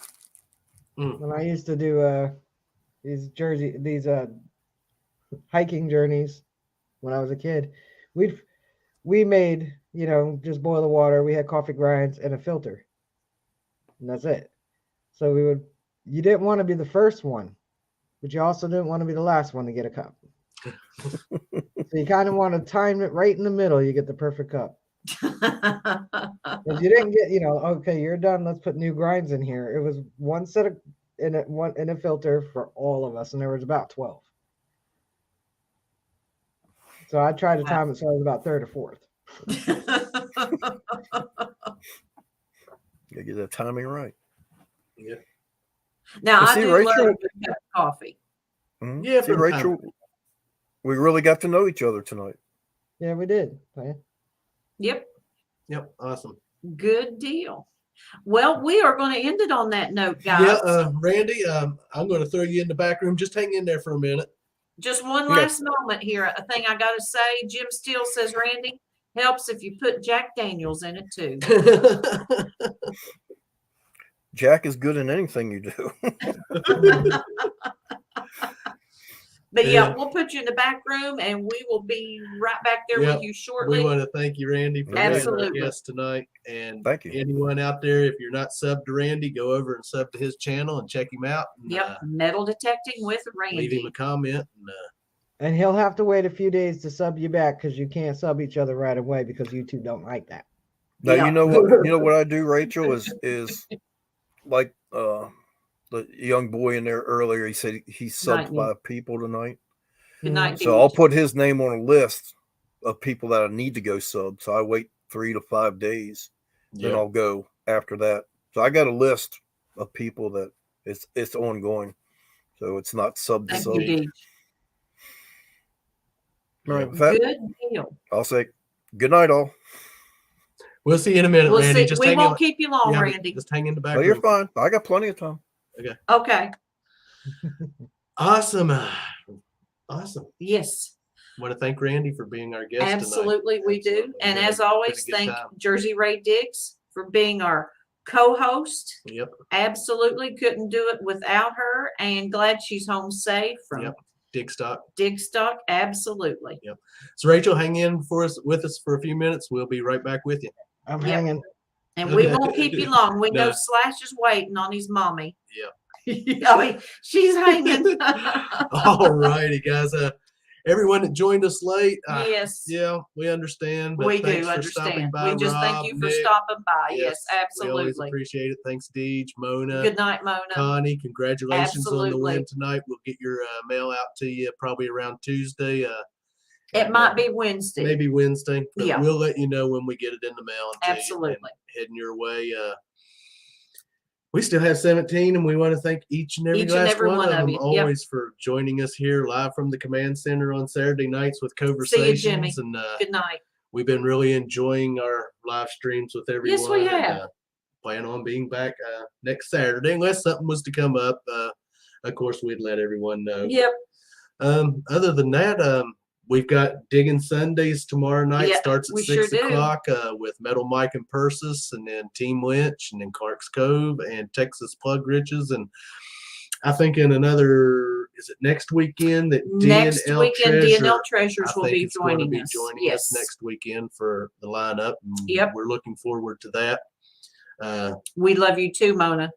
Yes, Mona, thank you so much. Yep. We appreciate your support. Always appreciate Absolutely. Yeah, you guys Each are- and every one it. of You guys are you. the Yes. best. Like we always say, we wouldn't be sitting here If it if wasn't for you guys. all sitting out there. Absolutely.